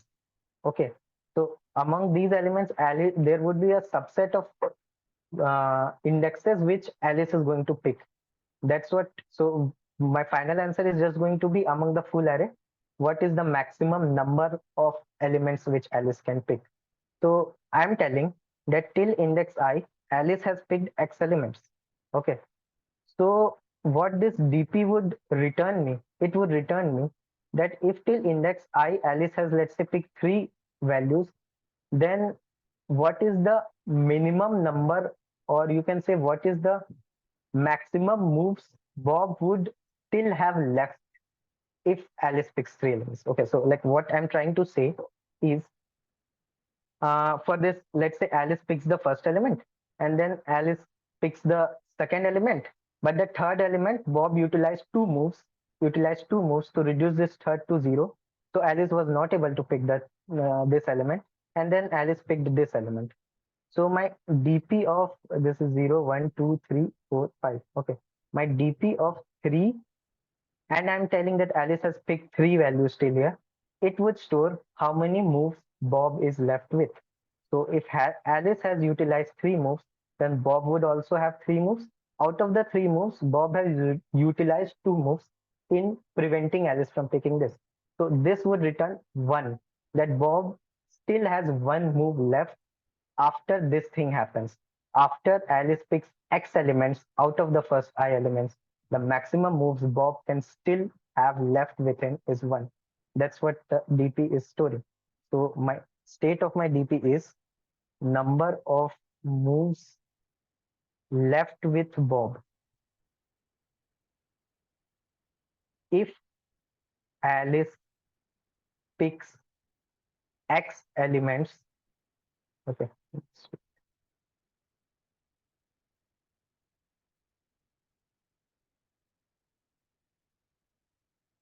Number of moves left with Bob if Alice picks X elements among first I elements. So out of the first I elements, if Alice picks X elements, then the maximum number of moves, the maximum number of moves left with Bob is what the DP is going to return. And if Alice is not able to pick X elements out of the first I, then I can store, let's say, a -1 here. Okay. So a -1 here, we would initialize the DP with -1. It would just represent that can't pick, Alice just can't pick X out of I. And if Alice can pick X element out of the first I element, then I would store the number of moves left with Bob. Okay. So this is my DP state. Now, how can I write the transition for my DP? So what I can write is, so DP IX. So if I am saying that up till index I, let's suppose till I, if Alice has picked X elements, then for this ith index, there can be two cases. Either Alice has picked it or not picked it. So let's see. We can have two cases. Either Alice has picked it or not picked it. So if Alice has picked it, what would my transition be? It means if Alice has picked it, it means till I minus 1th index, Alice would have picked X minus 1 values. Okay. So we would write dpix as dpi minus 1. Okay, till I minus 1th index, Alice has picked X minus 1 values, and then one value Alice is going to pick now. Okay, so this would one value Alice is going to pick now. So this DP is storing the number of moves left with Bob. Now when Alice picks one more element, Bob also gets one more move.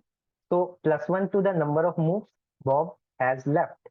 And for this, Bob is not utilizing any move because Alice is picking it. So Bob would not waste his moves on this. So it would be +1, one move that Bob gets when Alice picks it. So it can be this case, or if Alice doesn't pick it, then what would in that case be? It means till I minus 1 index. If Alice picks X index till I and Alice hasn't picked the ith index, it means he has picked X values till I minus 1 index only. And then what's the number of moves? It means Alice hasn't picked this index. That means Bob has avoided Alice from picking this index. So Bob will utilize the frequency of this. That many moves Bob is going to utilize in preventing Alice from picking that. So I would do minus the whatever I'm telling this is vec. Okay, vec of I. So this vector I'm telling vec. So whatever value is there at vec. Okay, I can tell it as the frequency also. So that value I would reduce to the number of moves left with Bob, because Bob would now utilize these moves to prevent Alice from picking it. So I can say my DP is actually the max among this or this. So this would be my transition for my DP. Okay, I hope the transition is clear.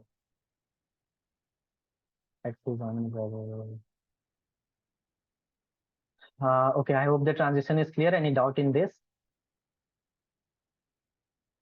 Okay, so if the transition is clear, so like this, we can make the transition and compute my whole.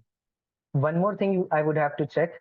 If this value is a -1, it means we cannot go to this state, then this thing would not be there. So we would have to check. For this also we would check. So if this is -1, then we would only consider this. If this is -1, we would only consider this. If both of these are -1, the value of this DP would be -1. Okay, you have to keep in mind the -1 case also. So if you have this thing as -1 and this thing, both are -1, then this dp would also be -1. If one of them is -1, we would consider the other one. If both are not -1, we would take the maximum of the two cases. Okay, I hope that is clear. Now, what would my final answer be? My final answer would be, if I have traversed till the whatever the size of my vector is, if I have traveled till the last index, then in this I would check for all the x. I would go to I for all from 0 to whatever the maximum value of this is. The maximum value this can have would be uh, like size of the maximum frequency only. What would the maximum value be? That would be the x number of values Alice has picked. So it would be the size only. Okay. So this would be the maximum. How many values can Alice pick out of I? You can pick I. So this would be this dp is going to be dp of size. Okay, this would be the size of the dp, where size is the size of my vec. Okay, so for all the I from 0 to size -1, if it's 0 best, or the complete size only, it would be till size. For all the values from 0 to size, we would iterate and check. My answer would be the max of no, my answer would be, if this is not equal to -1, then we can have I as our answer, because I is the number of values that Alice picks. If he can pick this value, then I would consider I. So the maximum I, which is not -1, so the maximum dp size -1 I, the maximum I where this dp state is not -1, that would be my answer. Okay, I hope it is clear what my answer is.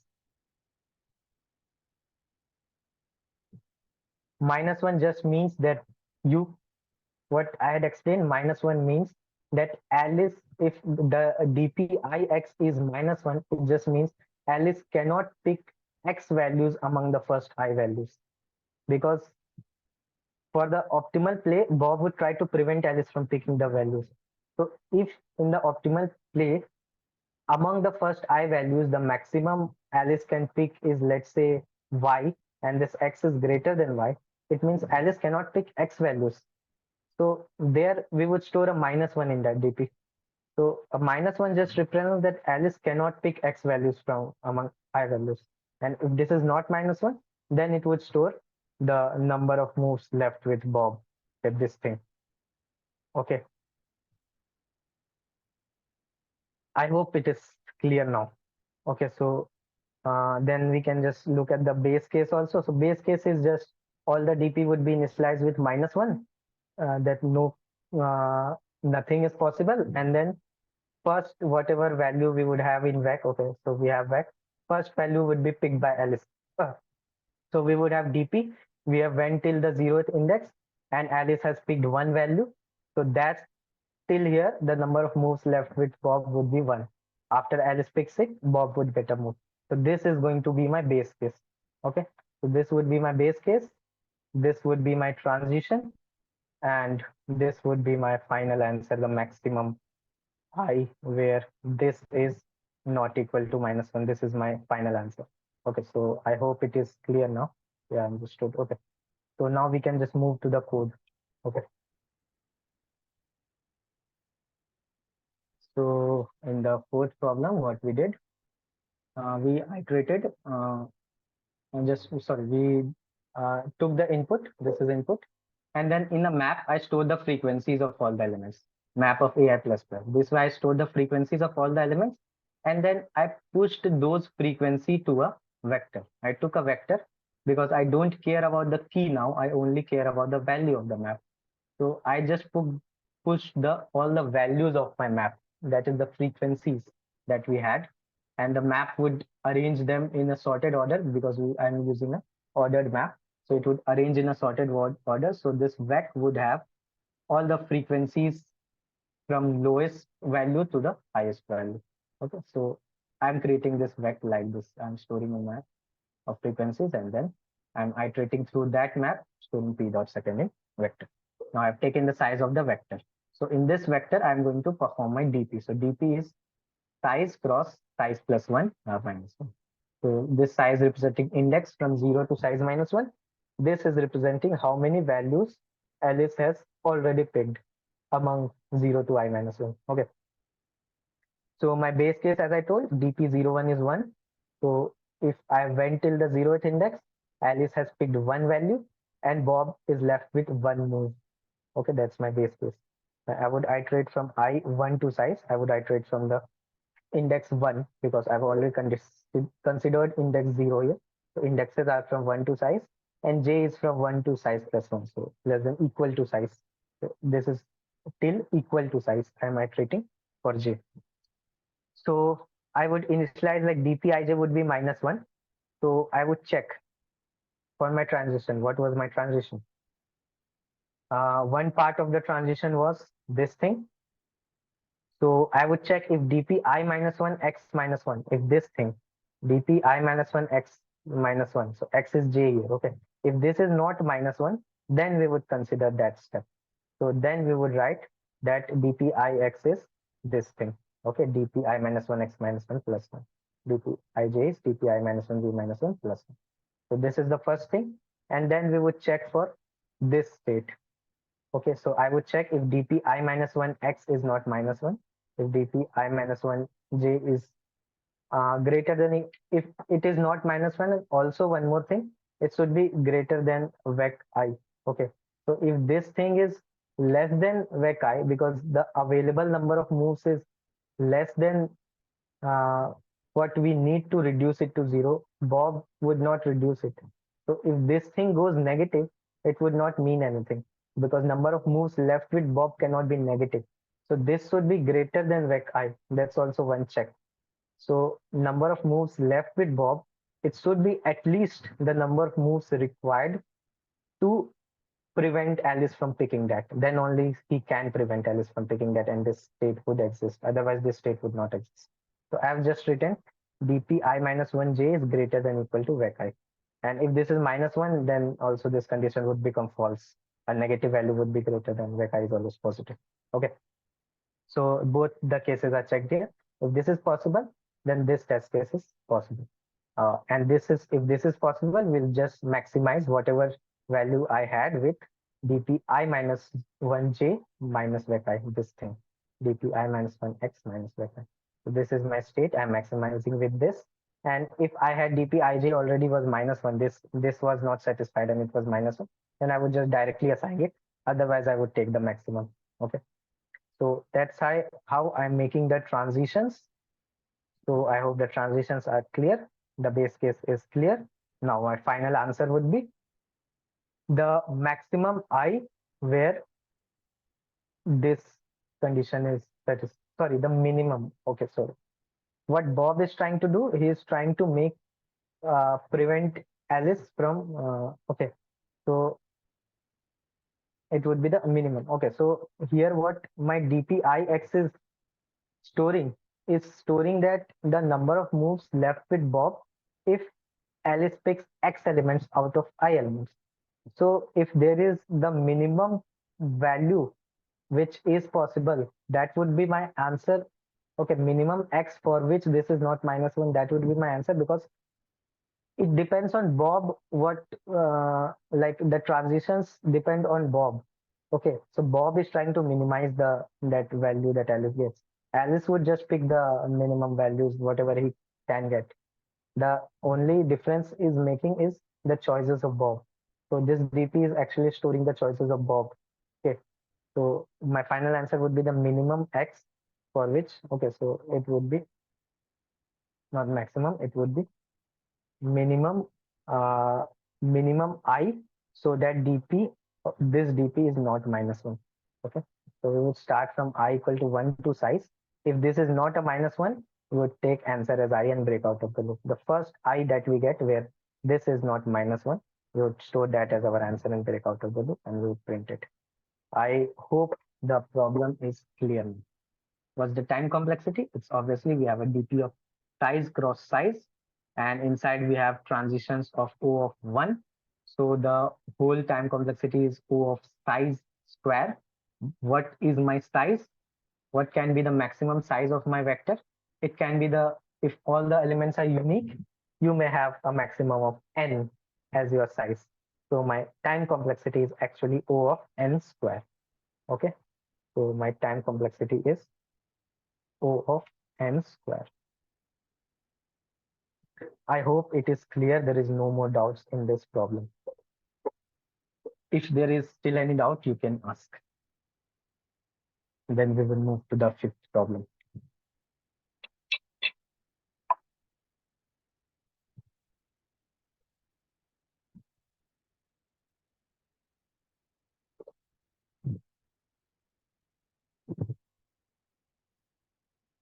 Okay, Laksh.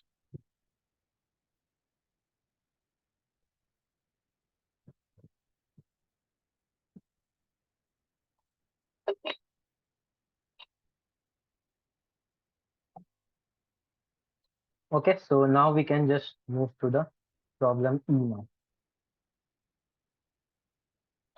Okay, so like before only I'm telling this problem E is a little higher level. So if you are solving till this point, I'm just expecting a little that maybe I don't need to explain from very basic. Okay. I'm hoping that you would be able to understand because this problem is a little high level. So I'm just expecting that from you. So let's start the discussion of this problem. Okay. So you are given a tree with n vertices. Okay. Rooted at vertex 1. The ith vertex has an integer ai written on it. Okay, so we are just given a tree with n vertices, and every vertex has some integer ai written on that. So let L be the set of all direct children of V. What does direct child means? It means, okay, we'll come to that. A tree is called wonderful if all the vertices V where L is not empty, this condition is satisfied. So basically what it's trying to say is that we are just given a okay, so we are given a tree. Let's suppose we are given this tree, and for each node there is some value of that node 9, 3, 4, 1, 2. These are the values at that node. Okay, that we are also given in a vector AI. Okay, so once we are given this tree, what we basically need to do is uh, for every node we need to make sure so this tree is rooted at some point at some this vertex 1 it is rooted. Okay, so if you see a rooted tree you can just draw some directed edges like it is drawn here. Okay, instead of undirected, a tree is generally undirected, but when a tree is rooted at some point you can draw directed edges pointing from parent to child. Okay, so when you draw the directed edges, so then what you can see for each node, all the edges that it would have would be its childs. Okay, so for this node it has childs this and this. What you have to make sure that if we pick up any node and then sum the values of all its childs, so it has 3 and 4, we would sum up 3 and 4.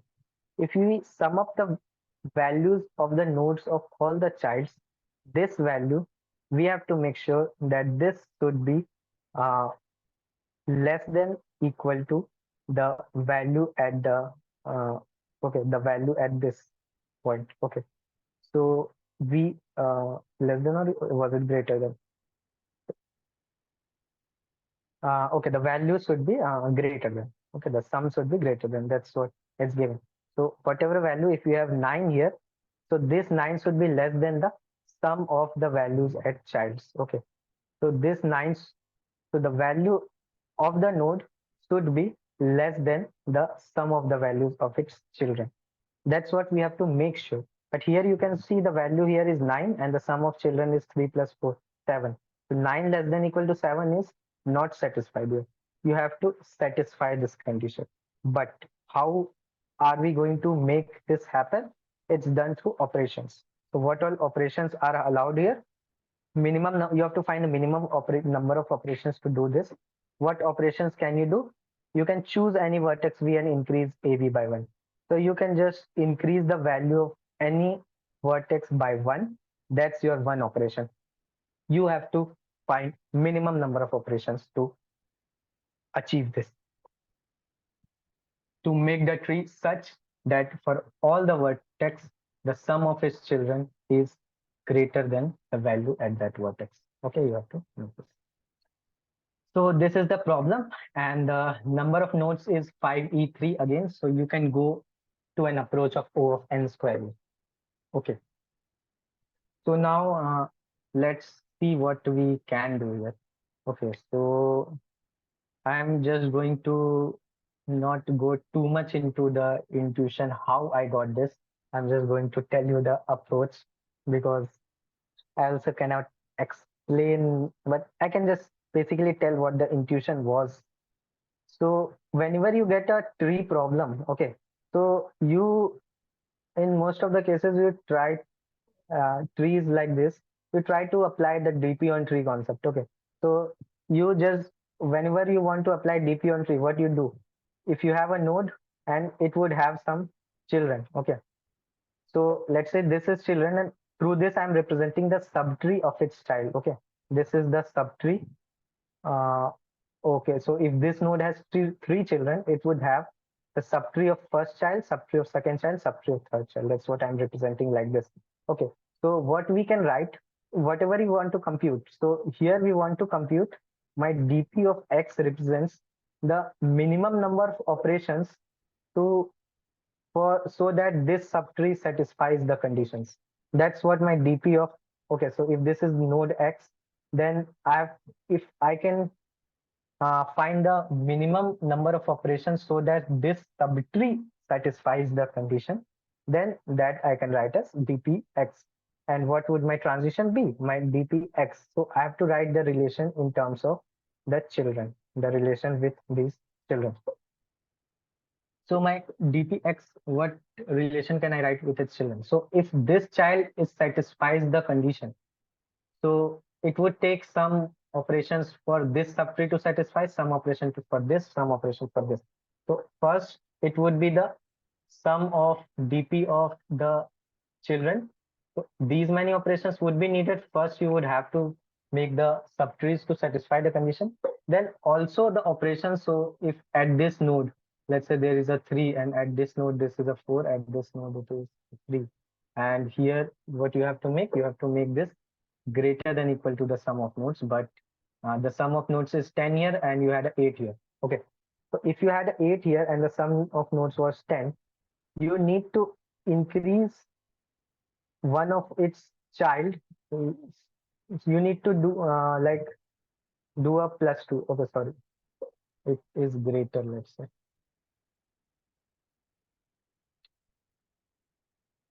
Okay, it is 8 only.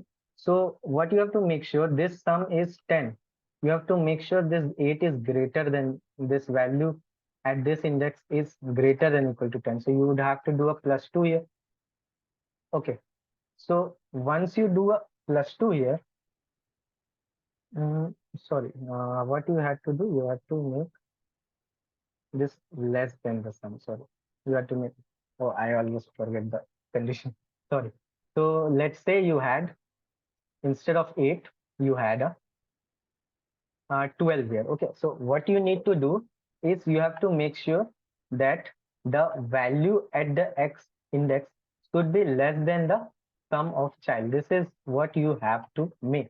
So here the sum of child is 10, so you have to make this value less than 10. But how can you make this? If the question was that you can reduce the values in one operation, then it would become very easy. You can just reduce this 12 to 10, and you can just directly write your transition that a plus 2 is needed. But it's not the case. To achieve this condition, you cannot reduce this 12. You would have to increase either of these children. Now, once you increase this child, let's say you increased it to 5 to satisfy the condition. Now, again, this tree is disturbed. Now, the value you had computed, the DP you had computed for this tree, that was based when you had 3 here. But now the value is 5 here. So you would have to again recompute this DP. So it would just disturb it. And it may go on an infinite loop. You can recomputed it here and then, so you can understand. So basically, what's the problem here is you cannot like write it directly like dp of summation of child plus what, plus how many more operations. You cannot directly write it. So what actually you can do is you can just store, instead of computing just dpx, where dpx represents the minimum number of operations to satisfy this subtree, we can you can already see that n is only up till 5 with 3, so we can do an O of n square approach here. So instead of for each node we can actually store n nodes, like n values for each node.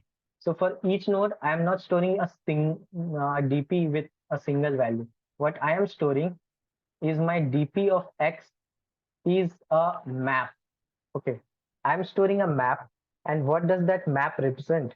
That map represent, so that map represent that okay, if we had this 12 and here we had b 4 3, and there was some subtree. Okay, this was having some branches and all. Okay, so now what happened is, if instead of the actual dp actual answer for this sub, had we stored the answer that if the value at this is 3, then these many operations are required.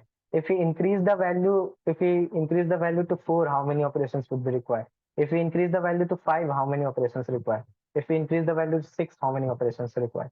If we can store something like that, then we can easily compute now. But again, the problem is these values, they are up to 1 in 9. Okay, the values at each node, they are up to 1 in 9. So if you store a map, like you would require a 1 in 9 sized map. That would again give me TLE. If you store directly like this, that what's my answer if the value at this is 4, my answer if the value is 5. If you store like this, it would again give you TLE, NLE, everything. Okay, now what can you do? So basically, if you like observe a little more here, okay, let's take the example test case only to observe it. Okay, what is happening in this test case here is, if you have a 4, now first we would try to satisfy this subtree. So this is 4 here, and the sum is 1 plus 2.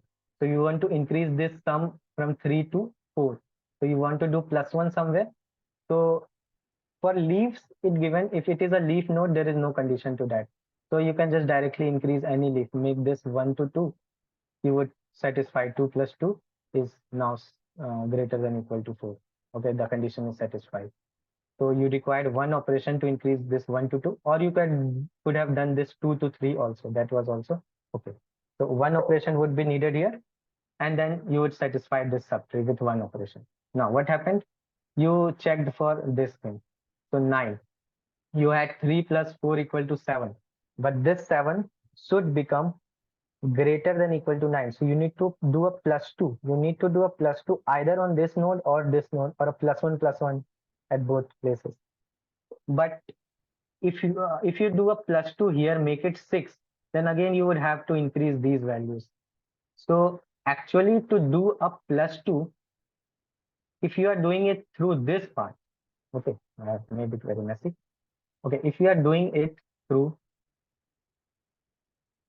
okay, if you are doing it through this path, if you are making satisfying the condition through this path, through this child, it means you are making it 6. So to obtain a plus 2, I am doing a 2 operations here.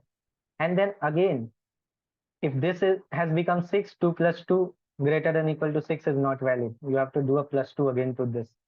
So you are actually, if you see, to satisfy this condition, that this value should be greater than equal to, like should be less than equal to the sum of these, you had to do a plus 2, but you did plus 2 here and plus 2 here. So you actually did a plus, you required 4 operations to do a plus 2. You had to go to 2 nodes, increase the values of 2 nodes. But if you do the operation, if you increase the value of this node from 3 to 5, then this is unchanged. You can achieve that 5 plus 4 is now greater than equal to 9 through just 2 operations. So you were able to do this through two operations, and you were, for this subtree, you were able to satisfy through one operation. So 2 plus 1, 3 would be the minimum operations required to satisfy this 3. But maybe there was also some subtree like this. So even for this case, you would be required to go to its depth. And for doing a plus 2, maybe as you saw in this case, you required plus 4. Maybe in this case also you are requiring plus 4. So, and maybe this had another some nodes below it. So it may go a plus 2 again. It may actually go to a plus 6. Okay. So what is happening here is, for each subtree, we are going to some depth till where we have to, if we have to do a plus 2 through this, we would do plus 2 here, plus 2 here, plus 2 to some other depth until we are not required to do it. Okay, so if let's say here we already have, instead of 1, we already had 8 here. Okay, so now to make this, now this 8 plus 2 equal to 10 greater than equal to 4 is already satisfied. But if you want to achieve, for this case, we want to do 3 plus 4 is 7. So you have to do a plus 2 to this 7. So if I'm doing a plus 2 here through this path, I'm making this 4 as 6. But even if I make this 4 as 6, this 10 is still greater than 6. There is no problem in this subtree. So although it has a depth of 2, still in one depth only we were able to satisfy. So we only had to do 2 into 1 operation only. So it it's not actually the depth maximum. If you are thinking that you can just compute the minimum depth and do multiply by that, it's also not that. It's actually the depth up till which you would have to go to satisfy it. So now let's come, what I am actually doing is I'm storing like, if you see, if I had 8, it means 8 plus 2 is 10. So till when I can increase this 4? I can increase this 4 to 5, 6, 7. I can increase it up to 10. Till the time I increase this 4 to 10, so I can do a plus 6 without going below. So for this node, I would store that I can, for the node 4, okay, so like whatever, dp of 4 is going to store a map. So that map would store that up till 6, I can increase the value to 6 with a multiple of 1. So till increasing it, so it map of 1 would be 6 actually. So I can increase the values up till 6 without going to a deeper level. Now after 6, if I increase it to 11, I would have to go to a deeper level. Then I would have to do a plus 1 here also. So it would require a plus 1 here, plus 1 here, 2 times. So I'm telling that MP1 is 6 and MP2 is that with a multiple of 2, till what value I can achieve if I'm doing into 2. Okay, so maybe that is 18, that after 18, uh, for the first 6 values I can do into 1. For the next 18 values I have to do into 2. For the next some values I have to do into 3. And at last we would have the final map that for the remaining values I can just, like into 4, we can just achieve all the values. I would store a 1e9, the maximum value in that. In this case, MP2 would only be 1e9, because with a multiple of 2 I can achieve all values. This is the leaf node. So that's what I'm storing in my map. So my map, so my DP is a map. So what I'm storing, that my DP is a map. My DP is a map. What does that map stores? That map stores that MP1, that till what? So if the value at X is something, let's say val, then till what value can we go? Val plus F. If I'm saying I can go up till val plus F with a multiple of 1, then I'll store an F here. Then I can go till val plus F plus F2. So from val plus f2, I would do a multiple of 2. So MP of 2 would be f2 here. I know it would be sounding a little complicated, maybe. So just try to, like, one more time you can watch and understand what I'm trying to do here is, okay, I'll explain with one more example. So, okay, basically, like, I'm trying to do here is, I'm not just storing the number of operations required. So, like, my 1 DP was number of operations, my answer. But this is my second DP, DP1, I'm saying, which is a map, and that map is just storing pairs of values, where that map is something like this, where I'm still telling, if I increase the value at that vertex, if I'm increasing if the value is 5, then I'm telling I can increase this up to 9 with a multiple of 1, and then from 9 to 18 I can increase with a multiple of 2, then 18 to 30 I can increase with a multiple of 3. Then I would store that map of 1 with a multiple of 1. I'm doing 4. Okay, the 4, I can do a plus 4 in a multiple of 4. Then I can do a plus 9 with multiple of 2's. Okay, so I can do a plus 9 with a multiple of 2's, and then I can do a plus 12 with a multiple of 3's.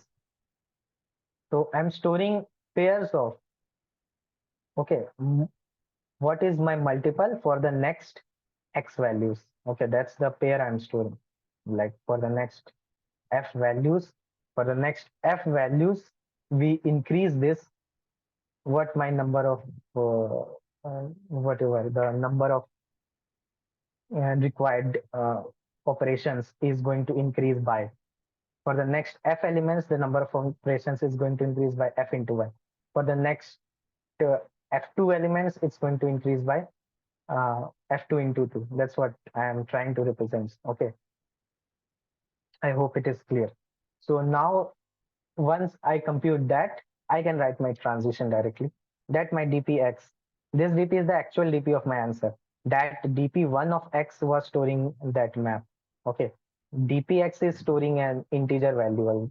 It is a 1d dp, just which is storing my answer. Okay, now this dpx, I can write sum of dp of child. It would be plus what I can write, that, let's say I would find the required, how much we need to increase. So we can just compute this map for all the childs. Okay, so if for this child we have the map. Okay, so this child, we can, this map stored, we can do a +1 up till next 9 values we can do in a into 1. Okay, with a multiple of 2 we can do next 5 values, with a multiple of 3 we can do next 6 values. That's what the first map is storing. Okay, and for the this subtree, my map is, I can do into 1 up to 0 values. I cannot do into 1. I can do into 2 up to 2 values, then next into 3 up till next 10 values. Okay, so this is my second map. For the third, I can do into 1 0 values, into 2 0 values, and into 3 I can, let's say, do for 1e9 values, like, for all the rest. Okay, these can be my maps. I would just sum up all these maps. So for this, if I want to increase it by plus x, first I would try to increase with a multiple of 1. So first I can get a +9 through here, a +0 through here, +0 through here. So into 1, how many we can get? 9 plus 0 plus 0, 9. Into 2, how many we can get? 5 plus 2 plus 0, 7. Into 3, how many we can get? 6 plus 10 plus 1 So it would be 1 So that's what we are storing. And then if we do have to do a plus x, first I would check if we can do all the x. If x is less than 9, we would do just into 1. If x is greater than 9, for first 9 elements, we will do into 1. Remaining elements will do into 2. If it's greater than 9 plus 7, 16, first 9 elements into 9, next 7 elements into 2, remaining elements into 3. So that way we can compute the number of operations required. So this would be my plus here to the x. And then I would also have to compute dp1 of x. So my new map for this DP1. For this parent, what would my new map be? You can just look at this map, the sum that we got. You would do an extra uh, into 1 to that. So if we were able to do a +9 through into 1, so through this, just going by this node, we were able to do +9. Now for this case, you would be able to do a +9 by going to 2 nodes. So this would shift to 2, this would become 3, this would become 4, and this would be my dp1 of x. Okay, so that's what I'm doing. This way I'm updating my dp1. I'm updating my dp1 and I'm calculating my dp. So once I've calculated the dp for all the nodes, my final answer is going to be just dp1. The dp of the root is going to store my final answer. That's what is going to be my final answer. So I hope it is clear. If not clear, then no problem. So let's move to the code of this E problem. Okay. So the first thing I did, I took the input. Okay. The first thing is I have to apply a DFS outside. So I'm taking all the global variables so I can use in my function. Okay. I'm taking all the variables as global. Otherwise, I'll have to pass it by reference. So I prefer doing it like this. I take global variables. So this is my vector of int, which is my adjacency vector. This is my dp1, which is a vector of map of int. So this my dp1 is my dpi is storing a map. So it's a vector of map. And this is my actual dp, which is storing my answer, which is a vector of int. This is a, which is storing the values at every node, which I'm taking as input. And then this is n number of nodes. So I've taken c in n number of nodes, and a dot assign n+1 I've taken with a 1 based indexing also. Only it was given 1 base, so I've taken 1 based only. So a1 represents the value at node 1. So I've taken the input, then I've assigned the adjacency vector as n+1 nodes of empty, and then I'm just storing the nodes. So I was given the input in the form of parent array. So I am given the parent array from parent of 2 to parent of n. So I've stored that parent. If p2 is something, okay, if I'm given the parent of 2 as p, that means adjacency of p dot pushback I. So I'm pushing 2 to p. Okay, so 2 is the child of p. So I is the child of p. Okay, so that's what I'm doing. So in this way, I'm storing my adjacency list of the tree, which is going to represent my tree so that I can traverse.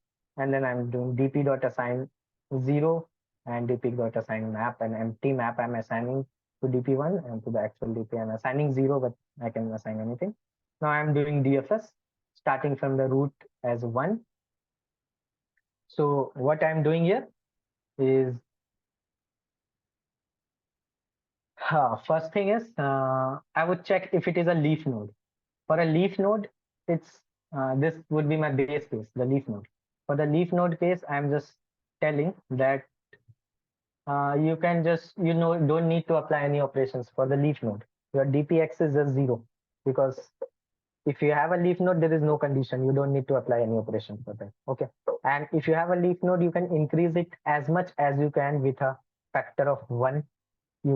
There is no depth to it. So with a multiple of 1, so what we will store the map of that dp1 of x, which is a map.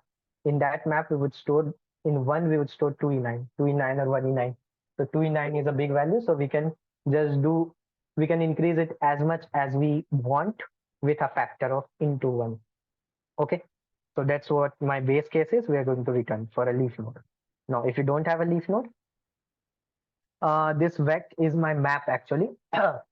This is the sum of my maps. Okay, so in this map I'm just doing okay, so I'm going to all the childs, and then this sum is storing the sum of the childs, okay, which we need to compare. Okay, so this sum was initialized to 0, and then sum of all the values of each child. And my dpx, I'm adding the sum of all the dps of the children. That is already, that is going to be for sure. And then the extra value we were having, that I'm computing afterwards, okay, through this vec.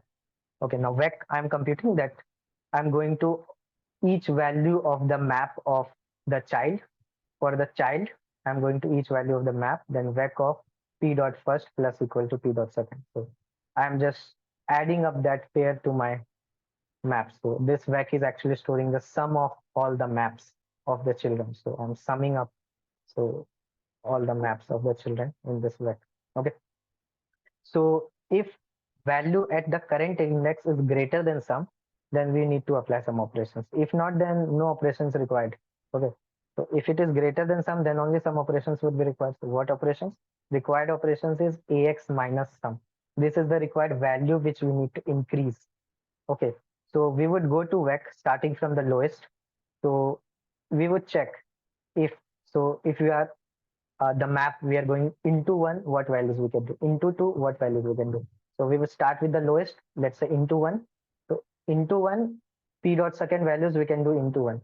So if the required is greater than p dot second, so we would do p dot second times p dot first. This much we would add to our dp and reduce our required by p dot second. It means multiplied by 1, we had 4 values which we can do. So we did those 4 into 1. That 4 into 1 we added to our dp and reduced my requirements by 4. So that next time when I do multiply by 2, I would do to the reduced requirement. Okay. And my p dot second, I'm updated my p dot second to 0. So now they are used up. So it would become 0. Else my dpx plus equal to dp first plus required. So if the required is less than p dot second, so I can do whole required values in this current time only. So I will do dpx plus equal to whatever is required, that much only we would add to our dp. Okay, this is my multiplier. P dot first is my multiplier. P dot second is my number of times we can do that multiplier. Okay, so multiplier into required, so that, and we will do p dot second minus equal to required. We will reduce that by the required value, and required would become 0. After that, we can just come out. Here we can write a break also, so that we can come out of the loop. Okay, but it doesn't matter. Okay, so now after this is the case considered for ax greater than sum. If ax is less than equal to sum, no need to apply any operations.